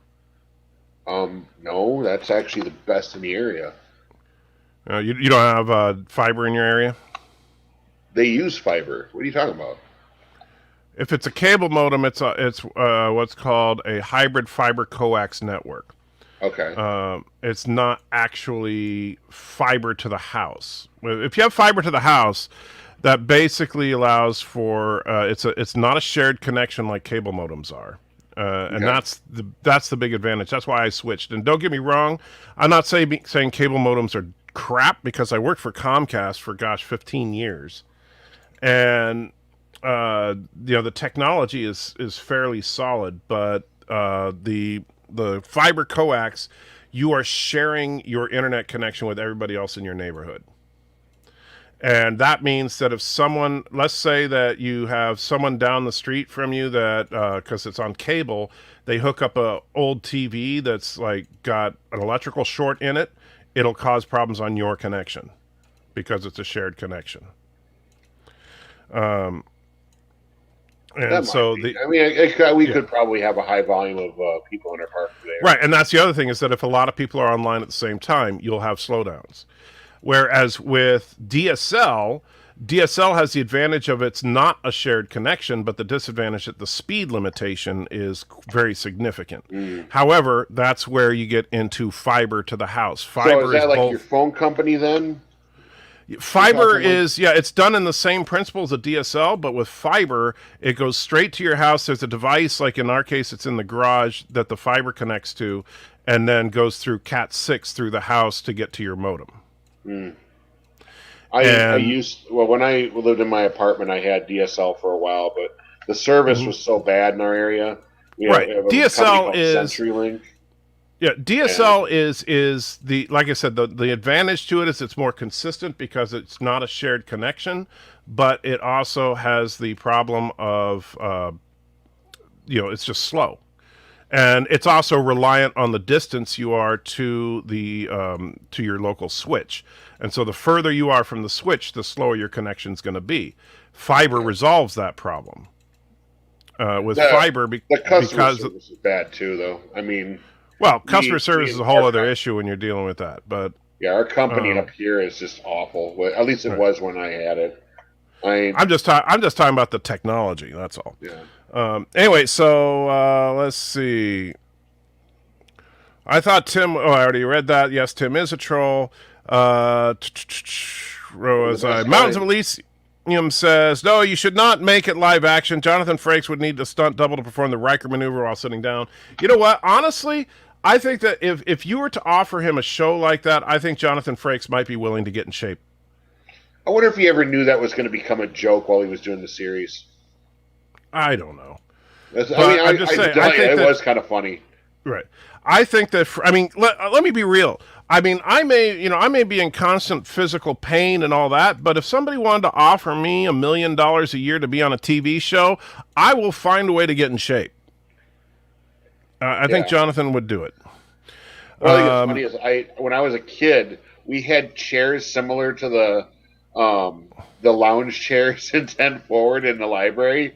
So I would do the Riker maneuver. I was just tall enough to do it without hurting myself. I never did the Riker maneuver, but that's I just did it me. a couple times. It's funny. I've never I never thought sitting backwards in a chair never made sense to me. I always liked the Riker lead too, when he how he leads in his chair. So I did that. Well, there's also the Riker shoulder lean. You ever notice that whenever Riker leaves the room, he leads with his shoulder every single time? Yep. Piano Dean says, it's a misconception with my job these days. We're still under restrictions to stop alcohol at 11, so no reason to operate beyond 11. Oh, okay. I didn't know and the thing about that, though, Dean, is that it varies from state to state. I will tell you that Tennessee is pissing me off because the governor is being he's being a pussy about it. He doesn't want to make all the it's my rights, I'm not wearing a mask people upset, so he won't put in a mandate to wear masks, and so the virus is spreading like wildfire here. And it's because the man is an idiot. I'm sorry. It's a public health issue. Get it dealt with. The people that want to bitch about their rights, I'm sorry. You know what? I know that people will argue over how effective masks are, and they're not. But at the same time, it's been proven that masks will help reduce transmission. And if that's the goal, then let's keep it reduced until the vaccine has been widespread enough to make it so that it's no longer an issue. And the thing that makes me mad about it isn't that is the fact that these people are more concerned about being inconvenienced by wearing a mask when they're out than they are about the people that actually do have compromised immune systems that are at great risk because you're unwilling to wear a mask. Sorry, I'll get off my soapbox.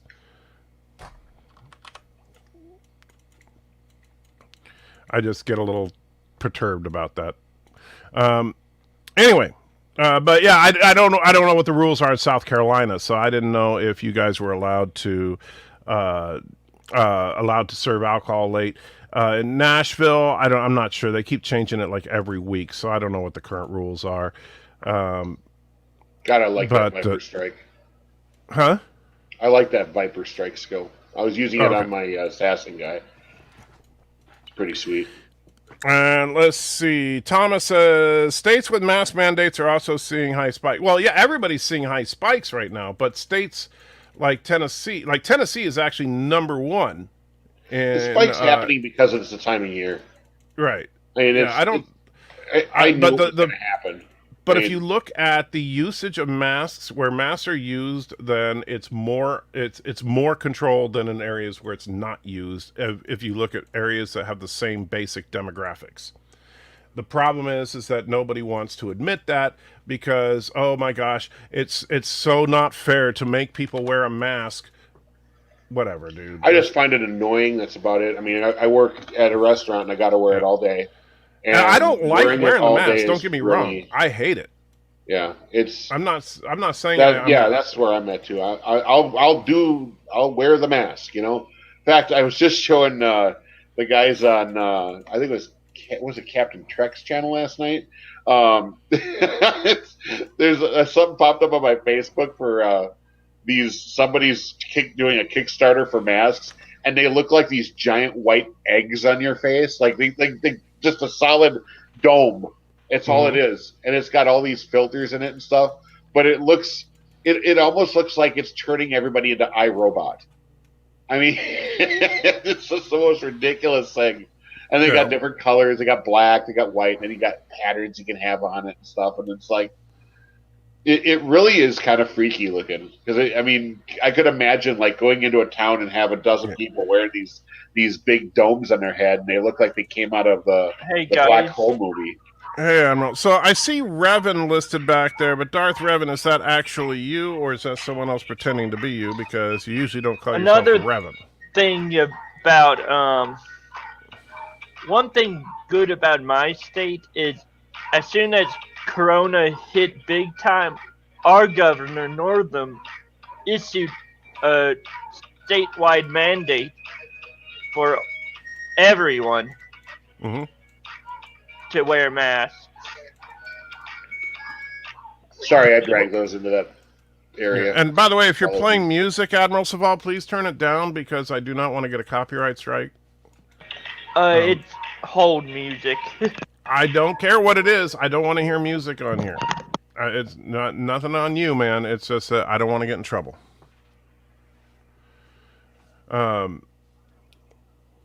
Anyway, and so let's see. I still haven't seen in the chat. Darth Revan, is that you? If it's you, I'll let you in. If it's not you, I won't. Let's see. And let's see. Where is he? So, it's okay. Time to get out. Timer out. See how long I stay off my soapbox. Gee, Captain Trek. I'll try. I'll try to be good. I know it's difficult for me. I'm not very good at staying off the soapbox. I admit.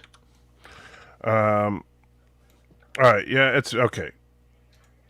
And there you go, Darth. Hey. It's not. You know what? You can say anything you want. I understand. Yeah. You just put Revan. I wasn't, and since I couldn't see you, and I don't know what you look like anyway, so I just got to be safe. I know. I thought you could see that you were watching the chat backstage where I gave him my IRL name. Where are you, Tim? I just went a little bit to the left. Okay, well, I'm getting. Well, I heard you talking. Where did you go? I heard you talking about the face nappies. Yeah, you don't like the face napkins? No, I don't. Or the chin diapers is what they called it on South Park. No, we call them the face nappies here. I can't breathe in them. Asthma, one lung squeaker than the other. I nearly passed out when I went to town in it. And Orville Nation throws $5 in and says, "Here's the $1 million I owe you for Andy Trekker to get ripped at the gym." Well, $5 is not quite the $1 million. So, hey, give Orville, me the. Well, let me say real quick, Orville, please just put in the other $999,995, and I will get ripped at the gym. Or else, if you just give send him $2 million, just send him a check. Just don't cash it, AT. Don't cash it. If you give him $2 million, me and Andy Tracker will race each other. Yeah, that would be a hilarious race to watch too. Me with my cane, him with his crutches. Although I don't know, we'll have to make a rule: no appendages assistance. So you can't use your crutches, and I can't use my cane. We'll just be crawling we're going to along. lie flat on our face then. Yeah. We'll redefine that. We'll do the first international Special Olympics. Well, yeah, or else we could just get into a ring of fight each other. Just title it Well, that Triple could be Fight fun. 2021. How do you feel about being whacked with a metal bar? The what? How do you feel about being whacked with a metal bar? Well, I'm not particularly keen on the idea. I've been hitting the head with a metal crutch, and that wasn't fun. Yeah. I know. So have I. That's No, but they changed our laws over here. Our police can arrest you for not wearing a mask on the street. well, and frankly, has Ireland begun distribution of the vaccine yet, or one of the vaccines? Only to certain people at the moment, but there's a large sway of the population who don't trust the government and don't trust the vaccine, including myself. Sure. And I understand that. I'll be honest. As far I'm mixed on it because on the one hand, I'm not one of those guys. Oh yeah, the government would never lie. I'm not saying that. But at the same time, I don't think that everything is a conspiracy either. No, I'm not. No, I don't say it's a conspiracy. The only thing that I'm worried about is the vaccine came out very, very fast, and we don't truly know the side effects. So I'm waiting for a good while to see the side effects. I'm kind of with you on that because as it is, I have health issues, and so does Mrs. Antitrekker, and so I'm not going to take a chance at taking a vaccine until it's been out for a year or two, and I see that people aren't dropping dead from it. They also said that if you're pregnant or planning on getting pregnant, within the next few months, don't take the vaccine. And that kind of goes with almost anything like that, though. I know. To be fair. I know people on both sides. I have some friends in America who are completely and utterly pro-vax. Just like, oh yeah, one of my cousins is actually due, an elderly man is actually due to get it tomorrow. Mm-hmm. And then I have people who I hang out with who are like, oh no, I'm not touching this. And I'm there and I'm kind of like, I'm in between. I want you to get the vaccine, but I don't. Right. And let's see, what is that? Oh, and I just died because I was looking at the chat. But Orville Nation drops another $5. Thank you so much, Orville. Says eggs, sugar, meat were all rationed through most of the U.S. during World War II. Wearing a mask is a freaking joke compared to those sacrifices. Well, I agree, and that's part of the problem I have. Is like people that think it's like somehow this huge infringement, and it's like, hey, Mike, want to see my new computer? Hold on just a minute, Admiral. Let me finish this thought real quick. When you look at the even in the past, like during the Spanish influenza epidemic, masks were required in many states. It's not like this is unprecedented or something. It's just that this is the most global pandemic I think there's ever been, mainly because we didn't have travel like we did then.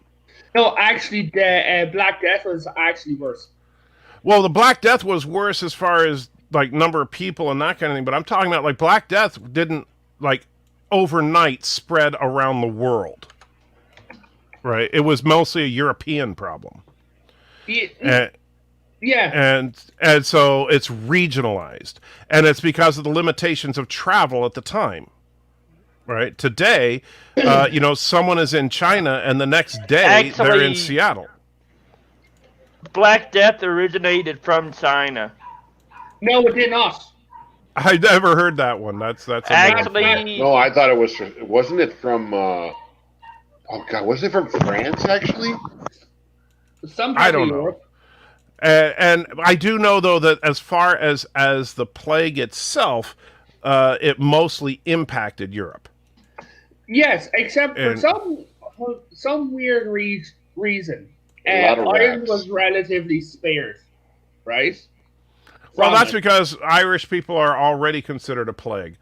Well, that is true. Wow.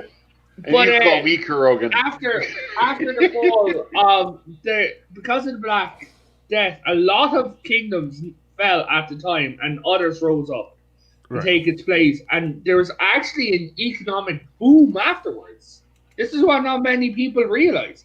because the standards of life actually increased because there is now so many people gone that all the resources didn't have to stretch as tight as it did before, which led to the Reformation and all things like that. So we should be hoping that more people die, is what you're saying. No. I'm just thinking the history facts. So there you hear, the Irishman wants everybody to die so that he can have a better lifestyle. That's what we can take from it. This not a conspiracy theorist. I suppose now would be a bad time to tell you about what I heard on Sargon and McConn's channel today. All I'm going to say was like, hold on. I don't want to hear about Sargon's conspiracy. Hey, no, guys, I did my Not a conspiracy, research. actually. It's actually World Health Organization. What was Admiral? What were you trying to say?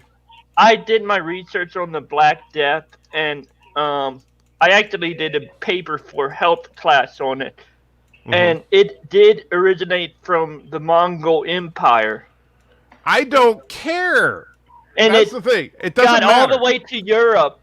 What is the? But wait. What is the point of even? And I'm not trying to pick on you, Admiral, but seriously, why does it matter? It doesn't. That's the answer. History, man. It's history. No, but it's the problem is that, and this is where I get tired of people with the China virus thing, because where it came from is irrelevant. All right, unless you're trying to say it was some kind of bioengineered weapon, which I know some of the conspiracy theorists think it is, but quite frankly, if it's a bioweapon, it's the most piss poor bioweapon ever developed. But by the way, that was me raising my hand. What? Well, you're one of the conspiracy nuts. All right. I have. Well, all I'm going to say it, to you guys, especially you, Tim. I don't have any basis to make the accusation. No offense to you, man, but just for the algorithm, keep away from talking about conspiracies. Yeah, I know.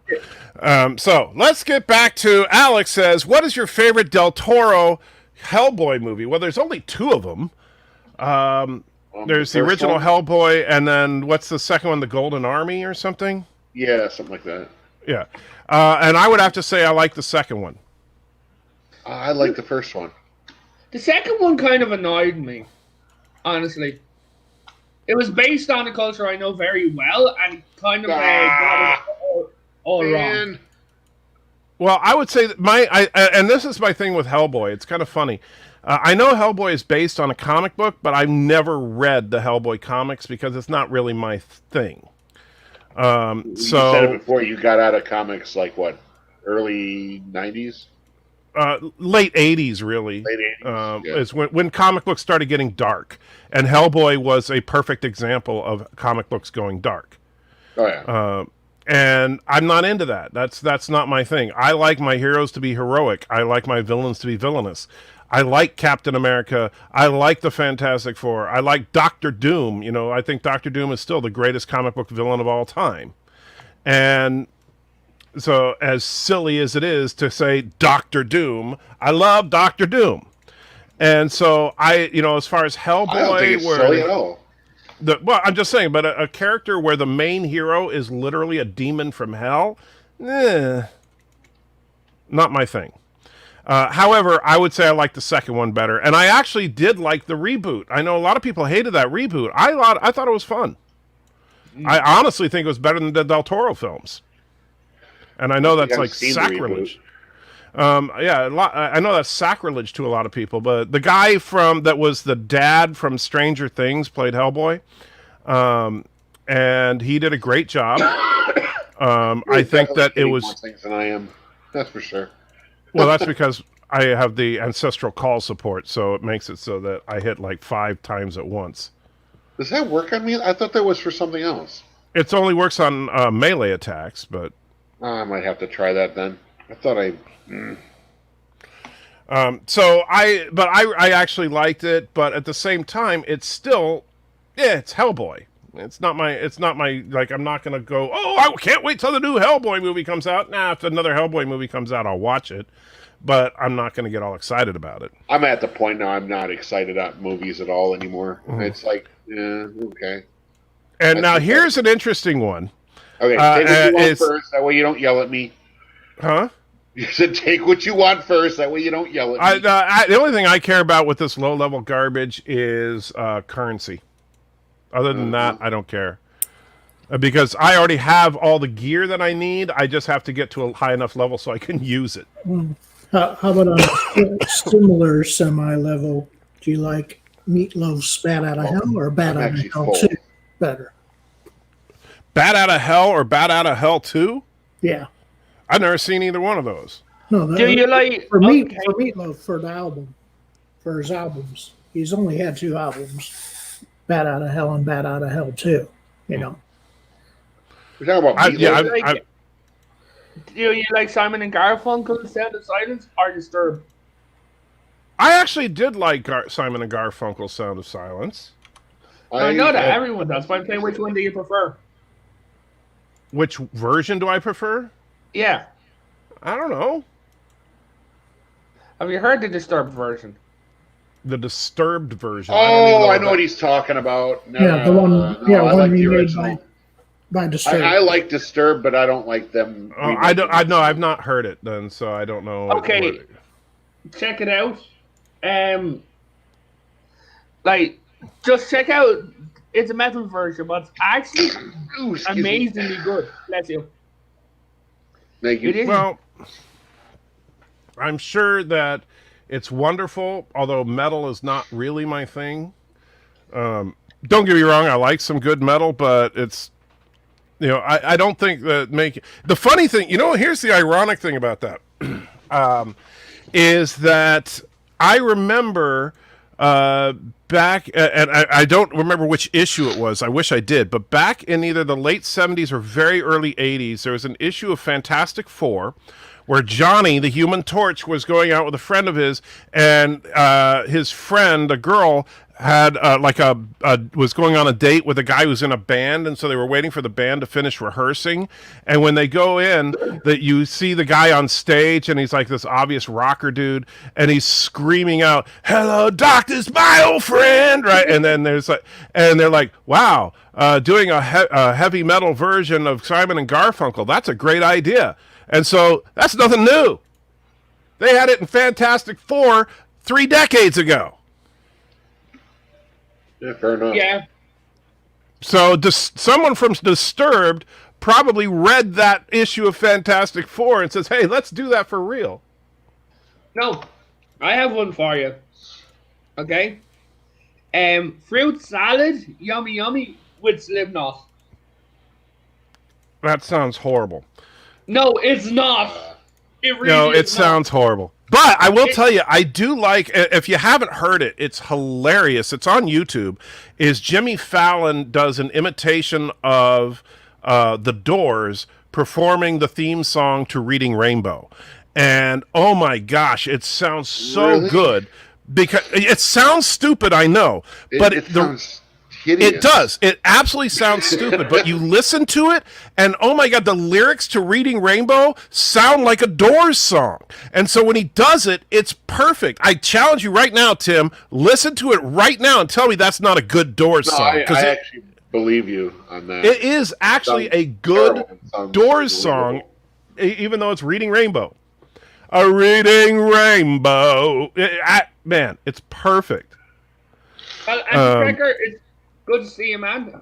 Glad to hear you well. I have to go because I'm preparing for my live stream and I need to show a friend Discovery. I didn't know you were doing a live stream. Oh yeah, I am. You're welcome to join if you want. I don't know. I mean, you're Irish. Well, they're American. You'll feel comfortable. It's funny because I talked to people about how the Irish were treated back in the day here in this country, where you would see restaurants that say no dogs or Irish allowed. There's actually a historical sign, if you want. It says no. Okay. I'm gonna put this in the private chat. I'm not saying that, but it's just if I say it, I might trigger the algorithm. Okay. All right. Oh, great! I got a reward. You might recognize this sign, Anti-Cracker. Oh, and I see what you put. Oh, yeah. You know that sign? Yeah, I've seen it. I'm actually thinking about tracking one down. Oh, just to have? Just to have.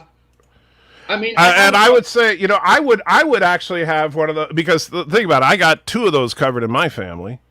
Well, actually all 3, because I got a dog too. So yeah. I tell you what, if I find one, I'll send it to you as well. Yeah, I'll never show it on the show, but yes, I will. No. This is not for the show. This is just a bit of historical memorabilia that kind of shows. There's actually a bar, right, up in Dublin, and the bar had it was back in the day, it was a fancy bar for like the upper class, right? Mm-hmm. And it had like no papists and no Catholics inside. And inside it, there's still the picture that they used to use as a coaster. Excuse me, as a coaster. So there's an old Pope's frame with rings on it, still in the background, and with the sign on the wall that says "No women and no Catholics allowed." Well, they were smart then. But anyway, I will catch if you pop around my stream anti-tracker. Definitely, because you're more than welcome, man. Absolutely, my friend. Well, you take But care. I'm still waiting because if Mrs. Antrecker gets up, then this show will just immediately end. 2.5 hours. So I'd say you're streaming in 2.5 hours. Yes. Well, send me a message on Twitter when you're getting ready to start, and if I'm available, I'll jump in for a little bit. Yeah, I'll tell you what. You'll need to follow me back for me to send you a message. So I'll send you a thing on just to follow me. Okay. Okay. Peace out, man. Have a good stream. See you guys. Take it easy. Tell her we said happy birthday. Oh, absolutely, I will. How old is Ms. Anti-Tracker gonna be? No, you know you're not supposed to disclose a woman's age. Yeah, exactly. I bet she still looks good for her age, even though. Oh, she looks very good. Yeah, I'll say that much. But no, she's the same age as me now. She actually she's a little bit younger than me. So every year on my birthday in April, I become a year older than her, and then in that the following January, she catches up with me briefly until April again. Oh, there we go. All right, I'm going through my stuff here, Tim, putting on some of my unique gear that I can wear now. I just need. Oh man, see, I need an item with 2 red, 1 blue linked. Oh, is that your puppy? I have I'm watching another dog, and my puppy is trying to play with the other dog while the other dog doesn't want anything to do with it. Now, you see, you're all about evasion, right? Because you're doing a Dex character. Yeah, Dex and strength. Dex, I suppose. Looking for something I've got on my other character, but I don't see it available. It must not. Dang, I know I had something. I might have sold it, but I had something that was like 500% increased evasion, which was just crazy. But you're not going to do projectiles. I don't know. I wasn't planning on it, but maybe I should. And well, we're not talking about doing that with my vomiting. assassin guy. My assassin guy's got projectiles up the yam. I'm using a knife throwing. Up the yam? Yeah, yam. You don't like yams?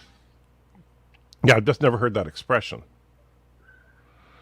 Let's see. Well, I am a weird guy. Yes, that is true. Ooh, that's a good one. All right. All right, so we'll do those. You know, the worst part about this is my slight color blindness makes it hard for me to discern the red and the green stones. You know, the skill stones. Mm-hmm. They all look alike until I actually click on one, and then my gear shows me what it is. I wish I could just like visibly identify it. Are you actually diagnosed with physical color blindness, or are you self-diagnosing? No, I actually have a color blindness to certain hues. I can identify primary colors, base Is it colors. duotropia or I don't remember. The last time I had the diagnosis, I think I was 12. Well, you know those little color chart things with all the spots, and they ask you to read the number on them? I can get through about 3 or 4 of them, and then after that, I can't see a single thing. Yeah, I have duotropia in my right eye. I had a lazy eye correction in that eye, And when they went to close it up, the doctor kind of nicked the nerve that deals with colors by accident. By the way, so let me. So in that eye, I'm colorblind. I mean, real quick, there's a couple things in the chat that I want to bring up real quick. So, Alex and Captain Trek were asking, which version of the Grinch do you prefer, the Chuck Jones short or the Ron Howard movie? Neither. I actually like the, oh gosh, now I'm forgetting his name, Benedict Cumberbatch version. I actually like that movie. I was not expecting to, but I like that movie. Although I did like the original short better than the Ron Howard one. That was garbage. What about you guys? Grinch, best version. Boris, the Dr. Seuss cartoon. Yeah, the Boris Karloff is the definitive Grinch to me. Boris did a great job, but I gotta say I like the characterization in the Benedict Cumberbatch movie, and I wasn't expecting to, like I said, but I actually did enjoy it. I've got no answer to this.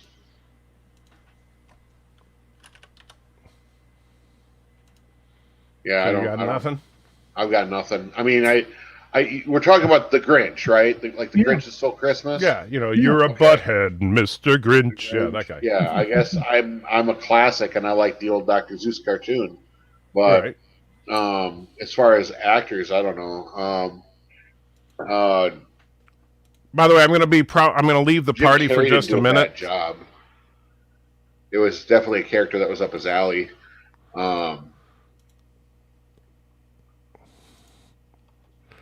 Okay, AT, you convinced me. I'm going projectiles. All right. Well, I'll be right back. I left the party for a minute because I'm going to try to initiate a trade here, so bear with me. Hopefully this guy answers. I hate when they don't answer for their trade requests. So, for those of you that don't know, actually, Path of Exile has a fun trade system. You go to their website where anything that's listed for trade, and then you can copy what to put into the global chat. And assuming that they get your chat and they're willing to do the trade, then they invite you into their party. You go to their hideout, you do the exchange, and then move on. But right now is the waiting game. Hopefully he answers because he's got the cheapest ring that will give me what I want. But it looks like I might have to go with another one. Life per second. I kind of like that. So if I gotta do 2 chaos, I'll do the other one.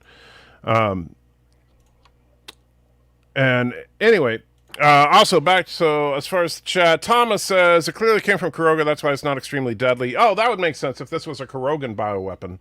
I would agree. Captain Trek put in the Sound of Silence video. And Darth Maul did, or I don't know what Darth Maul put in there, but it's Darth Maul, he's crazy. Piano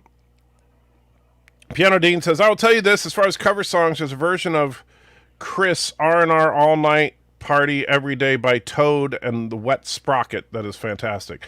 You know what? I didn't understand a single thing in that entire sentence. Toad the Wet Sprocket, that's a group. You know who Kiss is? Oh, Kiss. Okay, I got that part. Okay. Yeah, I used to listen to Toad the Wet Sprocket. Yeah, Toad the Wet Sprocket you probably never heard of, but Kiss. And Darth Maul put in the Reading Rainbow link. Thank you. And if you haven't listened to it yet, Tim, listen to that song. I'm telling you. Oh no, Captain Trek is back. Hey, Captain. Hey. All right, so I've been here long, so it's not like you missed anything. Yeah, I mean, obviously, Kiss was better when they had the paint on their faces versus not, but Yeah, I don't know why they changed. That was their whole gimmick. It's like, I never cared about Kiss, honestly, but I was not a rocker. I was a wavo. So, unsubbing, no. Stay, just being honest about it. Now, I did like some hard rock. I liked Quiet Riot back in the day. I loved Def Leppard back in the day, but never got into the old stuff until more recently. Like, I didn't care about AC/DC or any of that back in the 70s.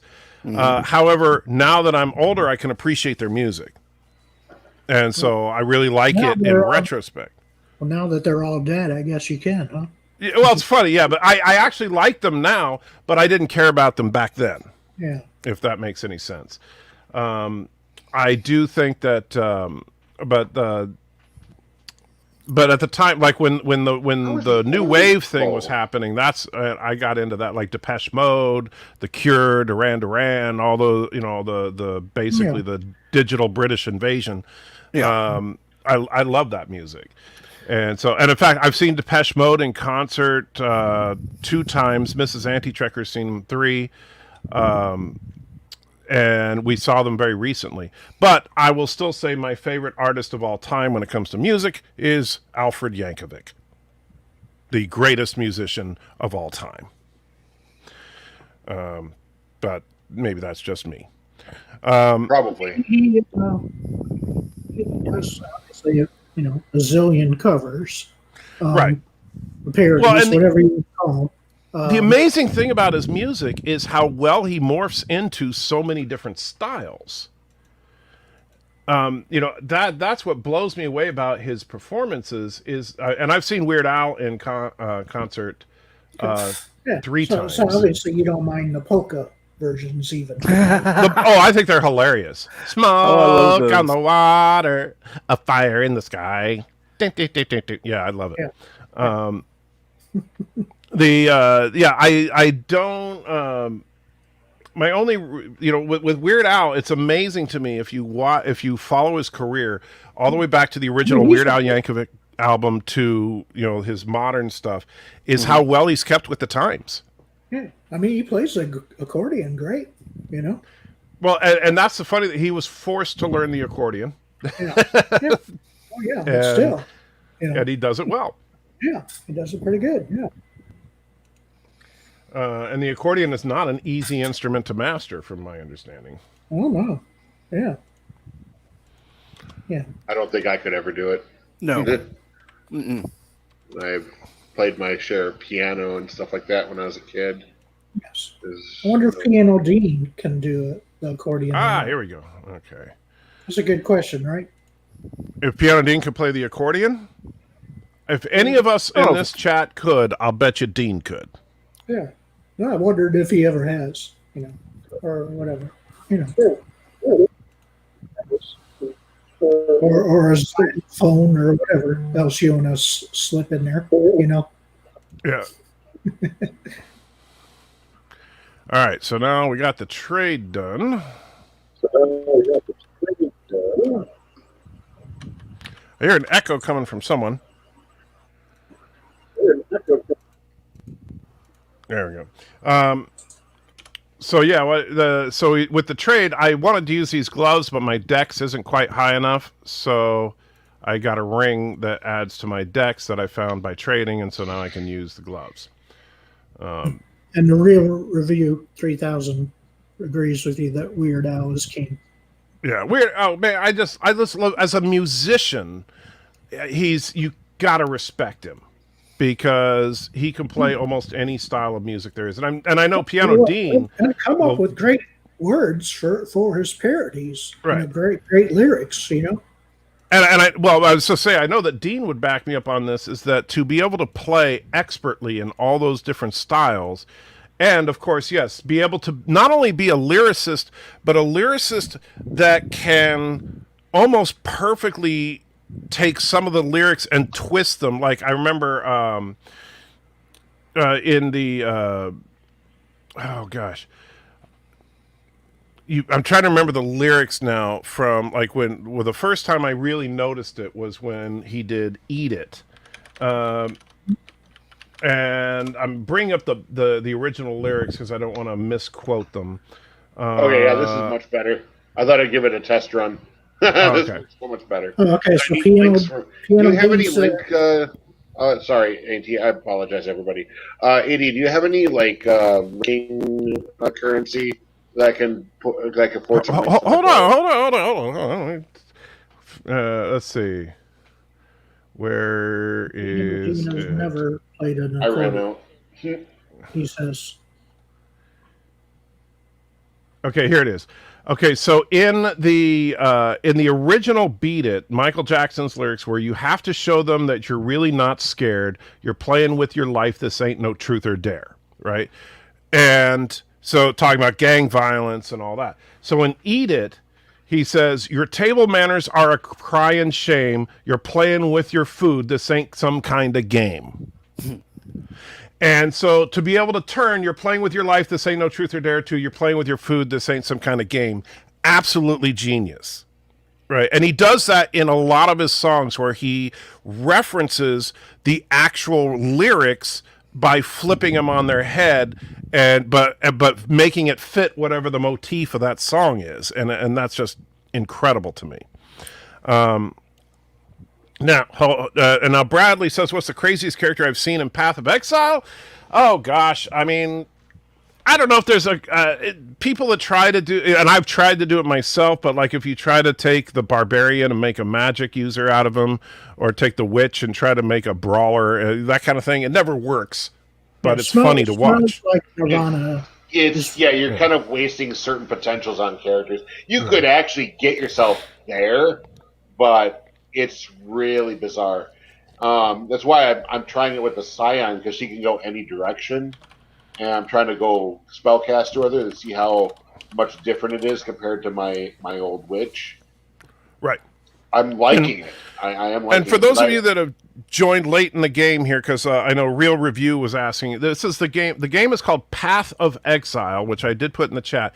It is 100% free. You can get it on Steam right now. There are microtransactions in the game, but the microtransactions are simply to change the physical appearance of things. In no way, shape, or form do the microtransactions alter the game's stats. You cannot pay to win, which is my favorite thing about this game.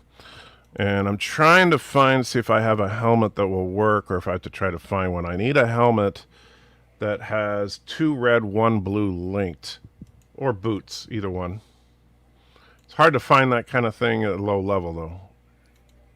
Yeah, Smells Like Nirvana is I love Smells Like, yeah. Well, we don't sound like Nirvana. Here we are. All right, like where we don't sound like Madonna. Here we are now. We're Nirvana. Well, if it was the right level, that bow would work. Yeah.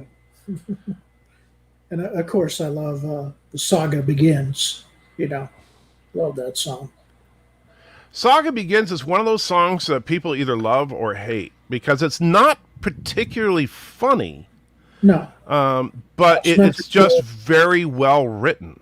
Yeah, it's meant to tell the story of the Phantom Menace, basically. Right. And it does it very well. Yeah. Let's see. Oh, I forgot I had that too. Well, we can try.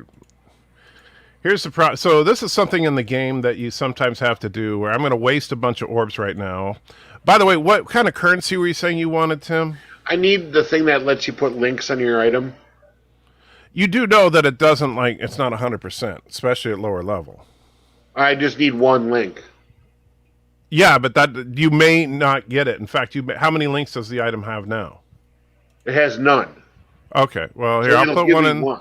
It'll give you at least 1. So here, I just put it on page 1 of the guild stash. You'll see it there. Okay, yeah, that's fine. Yeah, I was able to get 3 sockets on it. I upgraded that, but and I got them all the same color, which is nice. Yeah. But, oh no, that's not what I want. I want 2 red, 1 blue. So close. All right, that's 3 red. So I'm using the chromatic orb that ran. There we go. 2 red, 1 blue. Looks like Darren might be backstage. Oh, Darren Wagner. Hey, Darren, how you doing? Where is Hulk? It's funny you should say that. I mentioned that earlier in this. Huh? Sorry, it gave me both. It gave me both links. Thank you, sir. You're welcome. You done interrupting? Sorry, I just got excited. Sorry, Darren. Me. That's don't get Tim excited. All right. I apologize to Darren first. That's more important. All right, so, Darren, do you remember, since you are the encyclopedia of knowledge for comic books, I gotta ask you. Or did he drop out? He just said, "Where's the Hulk?" and drop out. Oh, that jerk. Unless he's backstage or something. No, he's not backstage. He's just trolling. I tell you, that boy. I'm gonna have a talk with him. You call me the troll. Yeah, well, you literally look like a troll. Well, thank you. I didn't mean that as a compliment, but you're welcome. But it was a very nice compliment. Trolls are big, strong, muscular. No, they're about 2 inches tall and have 3-inch long hair. That's a troll. I don't acknowledge those. Mm-hmm. So, Darren, if you are still, Real Review says, there's a line. Do you know who I am? I'm not 100% sure who you are, Real Reviews. So, I know who the Real Review is. But anyway, Chris Knight. Darren, Yeah. if you are still there, Darren, do you remember which issue of the Fantastic Four featured the band that was doing cover songs of Simon and Garfunkel and a hard rock motif? I can't remember which issue that was, but it did happen. I don't know if you remember it or not. All right, so while we're waiting, let's do the whole cosmetics thing. So this is what the microtransactions, by the way, if you're curious, this is what microtransactions do in the game. Now, did you like, speaking of the Hulk, did you like Bill Bixby's The Incredible Hulk TV show? Yes. Yeah. Yeah, I did. Oh, and I'm so sorry. Yes, Joe Biden donated $1. Thank you, Joe. Says, Happy New Year's. 1941 is going to be a good year. Keep on voting, people. Is this game Minecraft? Hail Karoga, number 22. So good to see you, Joe, as always. Sorry I missed. So you said you put that in a few minutes ago, but thank you. I think that and where I liked the show was Bill Bixby's portrayal of Banner. I didn't particularly care for Lou Ferrigno's Hulk because, and I get it, it's a limitation of the day. I'm not blaming them for this, but it's just a fact. They couldn't really impress upon you how powerful the Hulk is. Right. Lou Ferrigno lifted a car that Lou Ferrigno himself could lift. Right. It wasn't like the Hulk picking up a car and throwing it across town, which is the kind of thing you expect to see in the comic books. Now, again, that's not saying that the show is bad. It's just a limitation that they had to deal with. But I think that Bill Bixby's portrayal of Banner, loved it. Absolutely loved it. I thought that his mild-manneredness was so well done as to show the Jekyll and Hyde persona of him versus the Hulk. But I was never a Hulk fan before, so I didn't read the comics. I didn't know that Hulk could talk until later, and I'm like, wait a minute, why doesn't the Hulk talk on the show? Don't understand. But hey, maybe it's just because Lou Ferrigno doesn't have a great speaking voice. Yeah. And did you like the Magician TV series with Bill Bixby in it? I never saw that one. Oh, wow. It's good too. Okay. Yeah. And Cinnabon says, I hear cheeseburgers equals happiness. Cheeseburgers can equal happiness. That's interestingly enough true. All right, so here's what the microtransactions do. You can see that if I go to my inventory screen, here's my actual inventory. This is like the gear that I'm wearing right now. But then if you click on cosmetics, this is where your microtransaction stuff goes. So notice that the kind of dorky looking hat that I'm wearing there, that doesn't, but so I can change that to one of these because these are the skins that I own. And so I can make that any one of those at my whim. So I prefer this one because I like the more subtle effect. I don't have any weapon skins, so I can't change the skin, but let's see, here we go. I have this effect that I can put on it if I want it to be more sparkly. And then one that I do use quite frequently is my Revenant body armor, which I really like. So obviously that changes his physical appearance, but none of the stats have changed in the game. And let's see, put some decent boots and gloves on him. Speaking of old shows, I'm guessing that you like Kojak, right? I never got to see. It's funny. When I was young, my parents did not let me watch shows like Kojak. And the simple fact of it is that my parents were extreme liberals. And I'm not saying that is good or bad. It's just a fact, right? And so I like those boots better. And so because of their extreme liberalness, they did not allow me to watch any shows that they felt glorified law enforcement. All right, so I guess you never watched Perry Mason or any of that, or Nope. Dragnet. And Dragnet was off Starsky and Hutch. I couldn't watch. All those classic shows I was not Miami allowed Vice? to watch. Miami Vice was later. That was, by the time Miami Vice came around, I was in high school. Okay. Yeah. I've seen how late, I thought my folks were strict. Yeah, my parents were very anti-gun. So you didn't watch Hill Street Blues even? No, hell no. I was not allowed to watch Hill Street Blues. Oh my gosh. So, yeah, my and it's just, hey, it is what it is. Or Chips, obviously. Yeah, Chips. The funny thing is, they did let me watch Chips. Whoa. And which really kind of, I know that doesn't seem to make sense, but that was like the one cop show they would let me watch. I got an answer to that. Poncherelli. Well, actually, I think it's because my parents, first of all, we lived in California, and my dad had a very good friend who was a highway patrolman. And so he basically convinced my parents that the California Highway Patrol was not an evil authoritarian group. So, okay, I was going to say, now that's really interesting, because if you have a family friend who's in law enforcement, it's just surprising to hear that they would be so abject against. Yeah, I don't know why our party dropped. Oh, that's because, remember, I did that trade, so I had to leave the party to do the trade. Oh, okay. So you ready to go? Yeah, I'm just having an issue right now. Well, that's nothing new.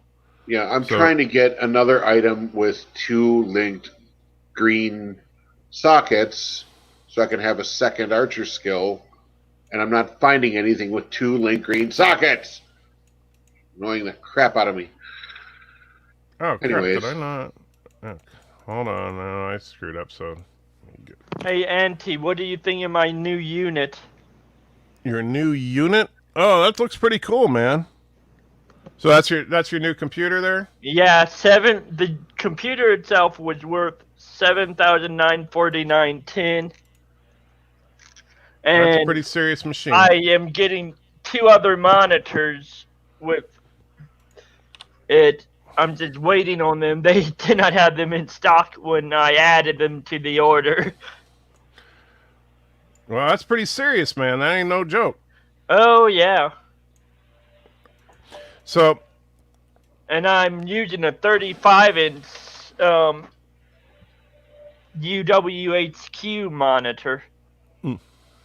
First time I've ever owned a big monitor for a computer. And I have to say, it is awesome. Well, I use my monitors are each 42-inch. I have 3 of them, which sounds excessive, I know, but I also have to use reading glasses just to see these things. So, yeah, that's why I stuck with 35-inchers. I got the Asus Tough VZ35VQ, which only goes up to 100 hertz. Max, but it works. It's a 4K 1440p monitor. Right. And Chris with the incredible see-through glasses joined us. How you doing, Chris? Yes, how do you like that? I love doing that. It's like, what the hell? What gets everybody? See, I mean, like, I'm holding the city in my hand. It's right you look here. like you're on the set of, like, The Tonight Show or Conan O'Brien or something. It's kind of the vibe I like. It's kind of how I am. I'm crazy. I do things that people think are insane, and it works for me. Because you are insane. Well, I mean, I don't I don't like to put that out there. I just like people to come in and experience it and go like, "What the did I just watch?" Yeah. So no. This looks like a really interesting game. It is actually, and the thing about it, like I said, is it's completely free to play, and so you do not need to put one dime into the game to play the game effectively. Tim can vouch for that because Tim has leveled up characters and has not paid any money into it. And I've heard. I'm sorry. I heard you guys said you can trade in it too. Yes, that's what I just did in order to get a ring. It's actually so if you go to let me. Bring up their browser here. So this is the Path of Exile trade site, right? Okay. Which is just if you go to their just pathofexile.com. FTP. What's that? Is this game FTP? No, it's on Steam. You can get it on Steam right now for free. So, but you go to the website pathofexile.com, you click on trade, and then it brings this screen up to see what are you looking for, right? So let's say I'm looking for a two-handed melee weapon, and I want this weapon. Now, sockets are very important in the game, and since I'm playing a strength character, I want it to have 4 red sockets and 2 blue sockets, and I want them all linked, so I put minimum of 6 links. Links, you'll learn that when you play the game, but links and sockets become vitally important in all your gear. Yes, and so that's the trouble I'm having right now. It's like very similar to the way Diablo like 1 and 2 are kind of, not exactly, but it's what very is similar. my vertical mount GPU? It looks great, Admiral. It does. It actually came horizontally mounted, but luckily I bought myself a PCI riser that makes it look a lot better vertically. Well, the main thing, though, it doesn't work. That's what I care about. Oh, yeah, it does. But let me get back to, so Chris, what I was saying, so like in this particular case, looking for a two-handed melee weapon, I do a quick search, comes up with 64 results. The first one, the Superior Maul here. Notice it has 6 linked sockets. 4 red, 2 blue. Yeah, 4 red, 2 blue. And then you can look at the stats on it. And this person wants 13 Chaos Orbs for it. Right, and then here's another one: 18 Chaos Orbs, 20 Chaos Orbs, and so you can list whatever price tag you want on any item. Where did you find the trade section? It's just if you go to pathofexile.com and you just click on trade, it's right here. Oh, it's on the website. Okay. Yeah, it's on the main website. So then once you find what you want to trade for, we'll just click any see. All right, so let's say this is what I want to actually trade for, is this jewel. You click on Whisper, and notice it says copied. Then we go back to the game. We bring up the game chat, and we paste it in here. And what that will do is, just like right here, it'll say, hi, I want to buy your insert item here for price you listed. And then if they'll invite you to their party. You go to their hideout, you make the trade, and then you part ways. And so then if I go back to the city here, and I look in my stash, I'll show you. I got stuff. I got a lot of my currency from trading. So this is my currency screen. So you can see, like right now, I have 29 Chaos Orbs sitting here. So if I wanted to buy that 15 Chaos Orb staff, I absolutely could, right? So this is all my currency stuff. If I go to my unique items, so like you can see right here, these shoes I have listed for 1 Exalted Orb. This armor I've listed for 5 Chaos Orbs. This for 1 Parandius coin, stuff like that. So anything in here, I list a price tag on. So if they want to buy it from me, they just send me a message, and if I feel like accepting, I invite them into the party and do the whole deal. Okay. And that's how you generally get the gear that's really specific to what you want. But the other cool thing is that these currency orbs don't just serve as currency. They actually do things. So like with these gloves, let me take the gloves out of my socket for a second. So notice it has 3 linked red sockets, right? I take a chromatic orb, right click on it, drop it on there, and bam, changes the colors randomly. Okay. And so I can try to, well, let's see, is that what I want? No, let me get to, okay, 3 blue, that's what I wanted, and now I can move on, right? Then this orb will change the number of links on an item. The jeweler's orb will change the number of sockets, but keep in mind, changing doesn't always mean improving. Mm-hmm. So if you have an item with 5 sockets, you click on it with the jeweler's orb, and now you have 3, or you might get 6. It just depends. And then the blue and red that you were getting up there, does that have to correspond to your health and your mana, as I would call it, down below? Because these orbs down in the bottom, on the left and right, those are your... These? Yeah, this is your mana, this is your health. Yeah, okay. The white border on there is your energy shield. Unfortunately, it doesn't really show you anything for your armor. But, but energy shield is basically, for your defenses, you have 3 defenses. Armor, which basically blocks any kind of or reduces any melee damage that comes in. Mm-hmm. But that's pretty much all it does. Energy shield, which effectively blocks any damage except for chaos damage, is immune to it, which is just a class, like fire, cold, there's chaos. Mm-hmm. And chaos is no defenses work on it normally.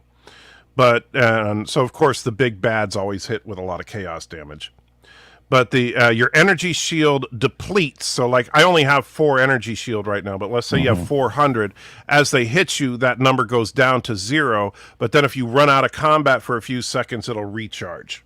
Okay. And so think of the deflectors on Star Trek, same concept. Mm-hmm. Mm-hmm. And then, obviously, life is your HP. And then the other thing is evasion. That's your dexterity-based thing. Evasion can dodge incoming attacks, but evasion does not work on magic attacks that cannot be evaded. Okay. Yeah, no, I mean, it's very, like I said. Yeah. It's very Diablo-esque. If you've played Diablo, you can jump in and learn as you go. Right. The big difference between this game and Diablo is the passive skill tree, which I'll show you. I hope you're sitting down. You can handle this. This is the passive skill tree. Oh, so now we throw Final Fantasy in on it. Oh, wait. Let's back this up a little bit. This passive skill tree... that's very, like, Final Fantasy... Right. Not 15, 12? I like to compare one of those, to Jedi when I first got it came with a... well, that too, yeah. No. But when I got the Final Fantasy, whichever one it was, came with this fold-out inlay that was like this wide, this tall, and it had all of that on it. Oh no! I mean it's mind-boggling, but as you go in, you start understanding it. So you're on your character. If you focus in your local area that you're going with, it's not so intensive. But when you span it out and look at that, you go like, "What the." Yeah. Well, and depending on the type of character you're trying to build, so first of all, these are the different starting locations for the different classes. Mm-hmm. So the Templar starts here, the Barbarian starts here. Mm-hmm. The Duelist is over here. The Duelist is there. The Archer is the other spot.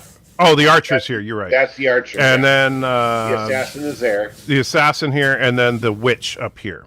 Yep. And so you kind of get an idea in the center. Right. So you get the idea that, like, the Barbarian is a strength character, right? So all these initial tiers are strength-based passives. The Templar is a strength/intelligence character, so you can go strength to go down, you can go magic to go up. The Witch is pure intelligence, so this is where your core intelligence abilities are, and so on around the ring. Mm-hmm. And so you can. Weird one. So if you want to any direction. Yeah, the Scion starts in the middle, and so you can literally do anything. It's basically the everyman class, and by coincidence, it happens to look just like Brie Larson, but whatever. Interesting. Yeah. She get paid for it? What makes the Scion interesting is you can do the other character builds with her, but it gives you some additional options, and it makes it a little harder to make the character class. I think it's like a challenge class. You could make a combat character. You could make a wizard. Yeah, I mean, you could make an I see that I see it's like, and I can't remember the names of some of these games, but like, for instance, what class are you right now? Mine is a Templar. Okay, you're a Templar. All right.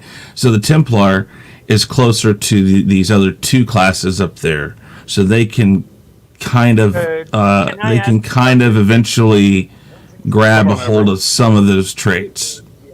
Right. So what you can do is, as you level up, the max level in the game is 100. You gain 1 passive point for every level, and then there are also certain missions that will grant you a passive point as a bonus. And so I believe by the time you level all the way up, you get something in the order of about 140 passive points. How did that lightning bar work out for you, AT? Oh, the lightning bar is awesome. This game able to play in 1440p? Oh, I'm sure it is. It's got lots of resolutions, dude. Yeah, it can play. The game was originally conceived of, and just so you know this, Chris, the actual concept of the game was because the developers of this game were pissed off over Diablo 3. And so they wanted to say, this is what Diablo 3 should have been. I could see that. That's why I was like, wait, is this? Yeah, it does. Yeah. So, like, for example, with this guy, the route that I'm going to go with his skills is up here. This entire area is increased lightning damage.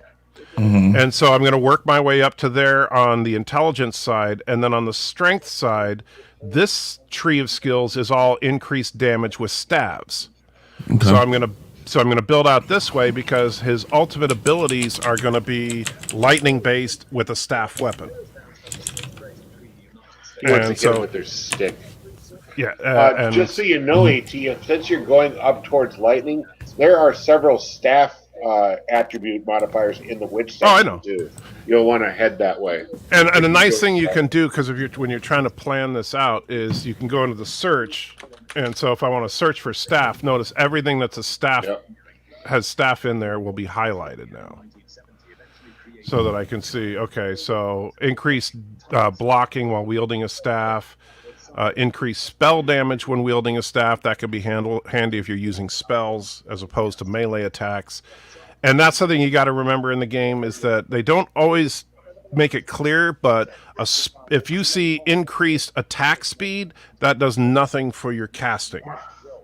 Because attack speed, casting speed, and firing rate of fire for a projectile-based character are all very different skills. Does anyone play Neverwinter? I played Neverwinter Nights for a long time. Yeah, me too.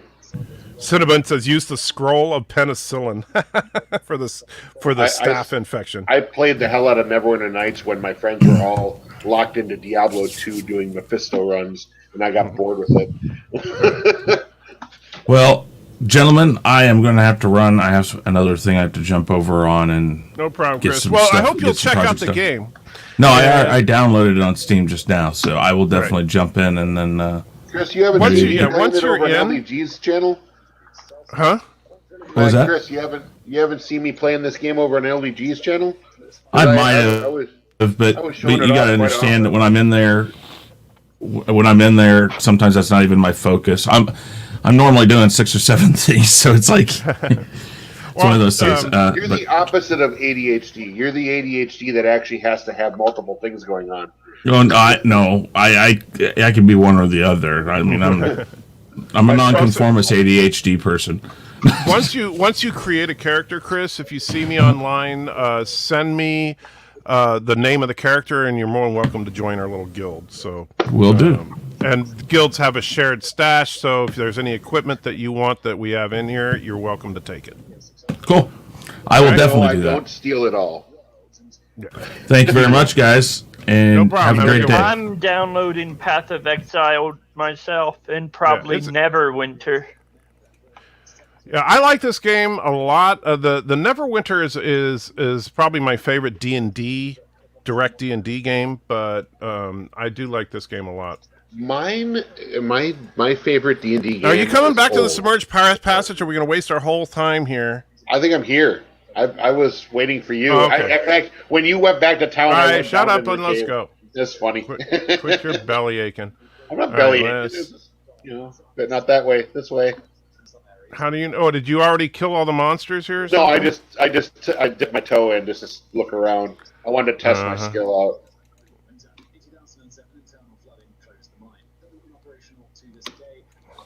Yeah, I think this is much better. I tried to tell you. You know, with your character class, you can fight from range, and so you should take advantage of that. Yeah, absolutely. Once you Well, get my used friend to Tim, he did the archer first. And he said it's like OP. Oh, that the female archer is OP? Yeah, that's what he likes it. It's his favorite class. He's been playing the hell out of this game. He's up to like level 9, level 10 now. So right now I'm using I shot with volley support. Mm-hmm.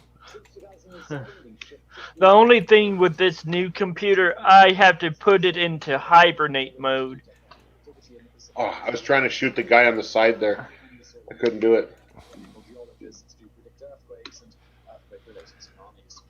I don't know. Why do you have to put the computer in hibernate? For some reason, sleep mode won't work. And I was on last night for about 3 hours trying to diagnose it with Origin's tech support department. They kept saying, reinstall Windows, and I already used up the majority of my data for December.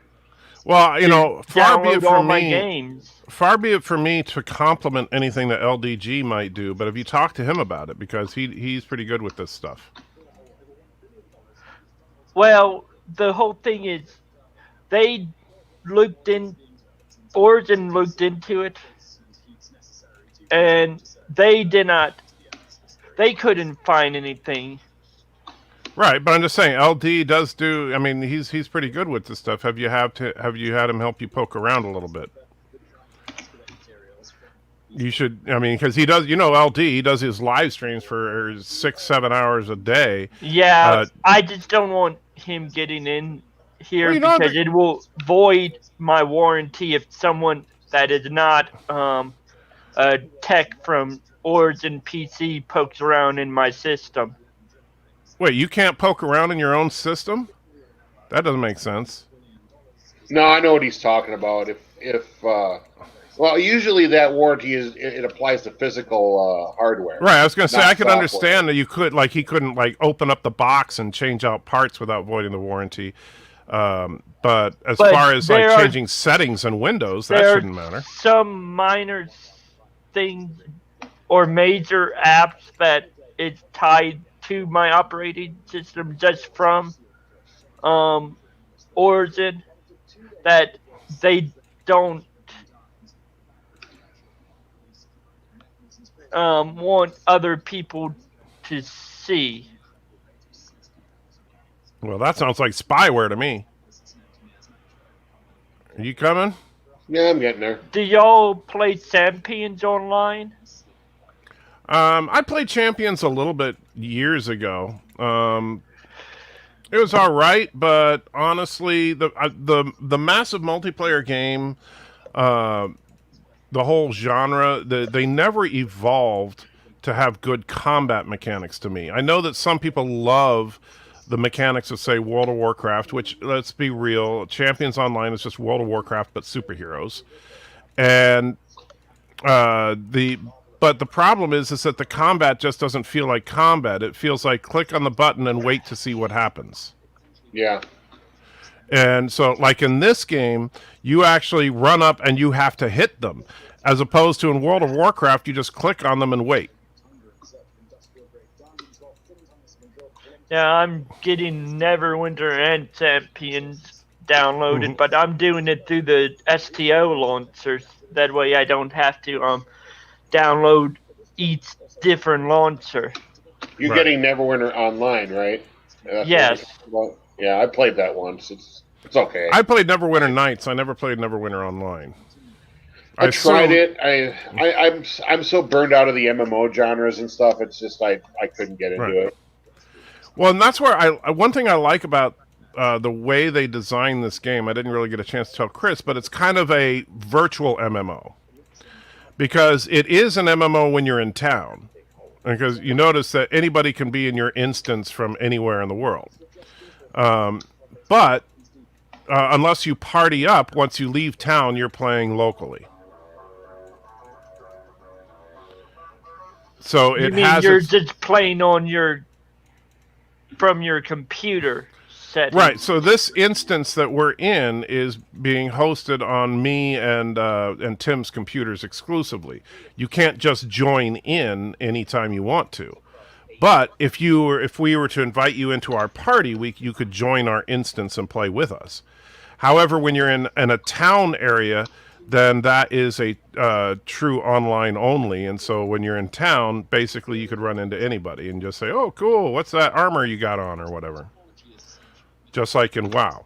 Oh, I can put my hat on finally. Sweet. But unlike WoW, you don't run into random other players while you're running around and mess up your gameplay.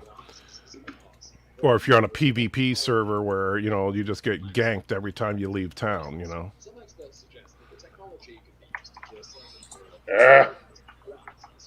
It puts things in my... So I gotta go in a minute. Me and my mom are gonna go to Burger King right now, but cool. Yeah, this game looks pretty cool. I like it. You should get it, Daniel. It's a good, solid game. And honestly, like I said, if you just let me, anybody that wants to play it, you send me anytime I'm live streaming or whatever. You just let me know what your character name is, and you can join our guild. The only thing that I ask is that if you take stuff from the guild stash, that you also replace it with other stuff of equal value or greater, because we want to keep the guild stash useful to everybody. And basically, the nice thing is that's easy to do, because like right now, if I found a really awesome bow that would benefit Tim's character, I have no use for it. So I could put that in the guild stash, but Tim finds a really awesome staff that I could use, and he puts that in the guild stash. That's the idea. You put in... What are you using stabs now? Because I've thrown away a few good ones. For a newbie in this game, what would be the easiest to go? I would probably say what's the barbarian class called? I can't even remember now. No, I would go archer. Marauder, that's what it is. I think the Marauder is the easiest class to play, though, because it's very straightforward, strength-based melee. It's really about finding a couple good attacks. Right. Although, look what happened to my monitor. See these cracks in the screen? Well, I can't see it right now because I'm playing, but I'll say that. But Admiral, what I would say is, if you played any of these types of games, like a dungeon crawling game, what kind of classes do you like to play, and then find something that matches up with that. What kind of classes do you like to play? Does that make sense? Right. Because obviously the game, if you're playing a class, like if you don't like playing melee characters, then don't waste your time playing a melee character. But like I tend to like spellcasters, but I also like the toughness that comes with a melee, and that's why I like the Templar so much, because he's kind of a nice blend of that. And I like my wizards, where I've got my first character was my ice wizard, or ice witch, I should say, and then I converted it to Brie Larson, the ice bimbo. The ice bimbo, huh? Is that what... Why not? Are we going to do this again? Damn that. Huh? Like this whole live stream thing? Are we going to do this again? Like this whole live stream thing where we can come on and talk? Because I gotta go now. Yeah, sure. Yeah, we'll be doing it from time to time. I just haven't figured out exactly what I'm going to do as far as schedule yet, because Tim hasn't figured out when we're going to be able to play Path of Exile. I haven't figured out. Saturday. I told you what my schedule is. You didn't come up with anything, so so I'm blaming you. It's always my fault. You realize when I fire, I'm aiming at you. On your typical Kurogan aim. Yeah. All right, but you have a good one, Daniel. Logan Finesse, baby. Name of the character. All right, I'll see ya. Don't forget. All right, buddy.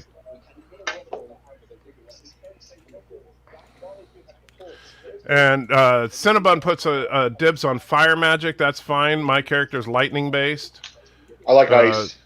Yeah, so Tim likes playing ice, and that's actually good to have that mix, because if you come up with a baddie that's immune to one, but you have characters that are based on all the different elements.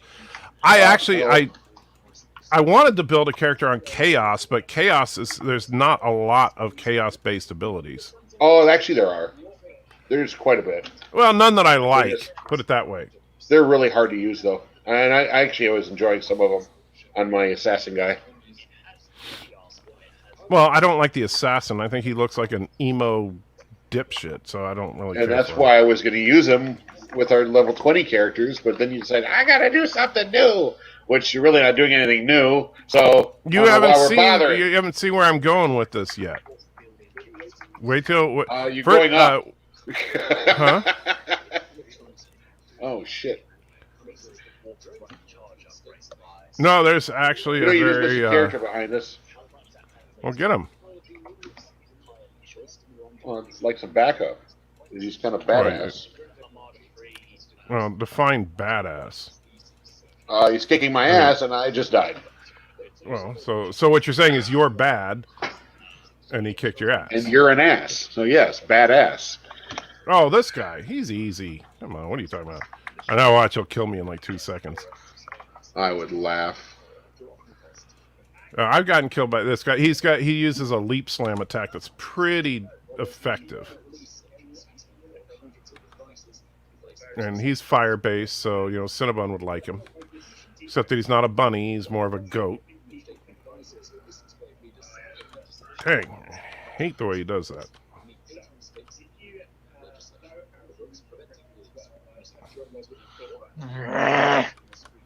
Wait, what the hell? Who's growling? Oh, split arrow. It was me. Oh, no wonder why I'm screwed up. I put my skills in the wrong spot. I'm an idiot. Alright, Mr. Goat Boy's dead. Trying to figure out I was trying to change my password in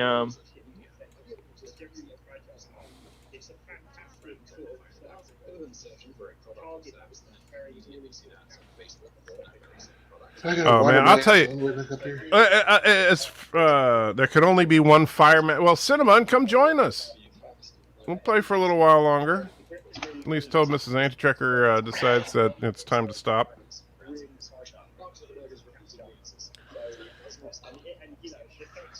I even got a paid-for version of Office on my computer. Oh, Microsoft Office? Yeah. You know what? I'm kind of done with Microsoft Office. I use the Open Office, which has basically all the same apps as Microsoft Office, but they're open source. Whoops, didn't mean to do that.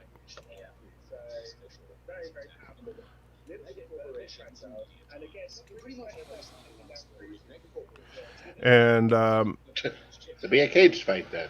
That's what my guy just said. You said it's going to be a cage fight? Yeah. Okay. I guess because we're in a prison.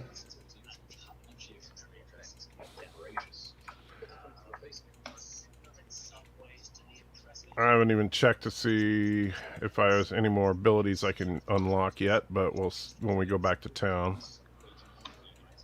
It's just leveled up again, now up to level 12. And we don't need to do that. I think I'm going to have to spread out these volley skills. They're just not working right. Well, what do you mean spread them out? Well, I was trying to use volley support with split arrow. It doesn't seem to do what I want it to. If you hover the mouse over it, should tell you what's compatible with what, right? I know it says it is. Okay. But when you say it's not doing what you want it to, what's happening? I was expecting it to fire 3 arrows and then do the volley with 3 arrows instead of just one. Mm-hmm. But it doesn't seem to do that.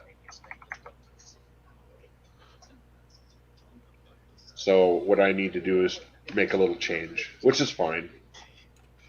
Whenever we go back up, it's cool. I'll figure it out. I look like a pirate. No, because you're wearing that stupid hat?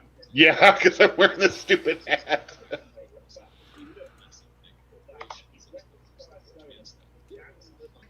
Well, you know, maybe if you drop them a couple of bucks, you could make that hat look cool. I don't want to drop the couple of bucks. Well, don't you want the game to continue to develop and be awesome? Or do you just not care? No. You don't believe in supporting the artists that are trying to make fun content for people rather than just... The problem I have is the amount of money it costs to buy said cosmetic items. Not necessarily. I'll tell you that... yes, necessarily. I took a look at the coin. Did you just grab that orb from me? Did I? Wait. Yeah. I honestly, I didn't see it. I was literally standing next to it, waiting for it to unlock so that I could... Get back over here! Yeah, it's all right. No, you were already a there dick. It is. That's okay. No, pick it up. Don't let it go to waste. I see how you are. Whiny bastard. I opened the freaking trunk. I'm waiting for the orb to release so I can pick it up, and then you walk into the room and grab it. It was an accident. Oh, how is that an accident? You have to click on it. Because I randomly click when I play. All right, well, don't randomly click. I'm a machine gun clicker.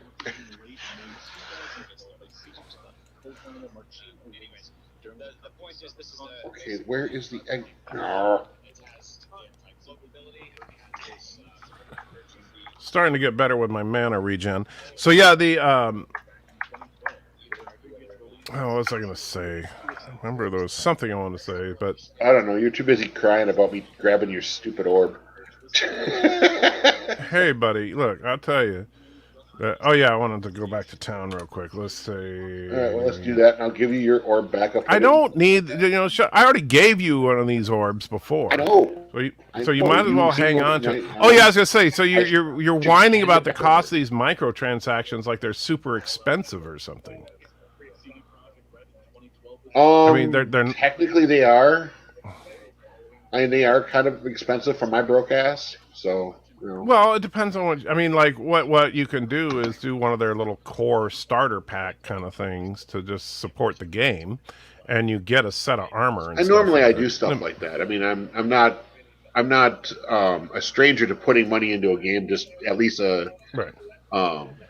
And like I'll tell you the most useful microtransactions I think are the ones that with the stash tabs, like this currency tab that I have on the screen right now. I love this tab. Did you know you're broadcasting in 720, not 1080?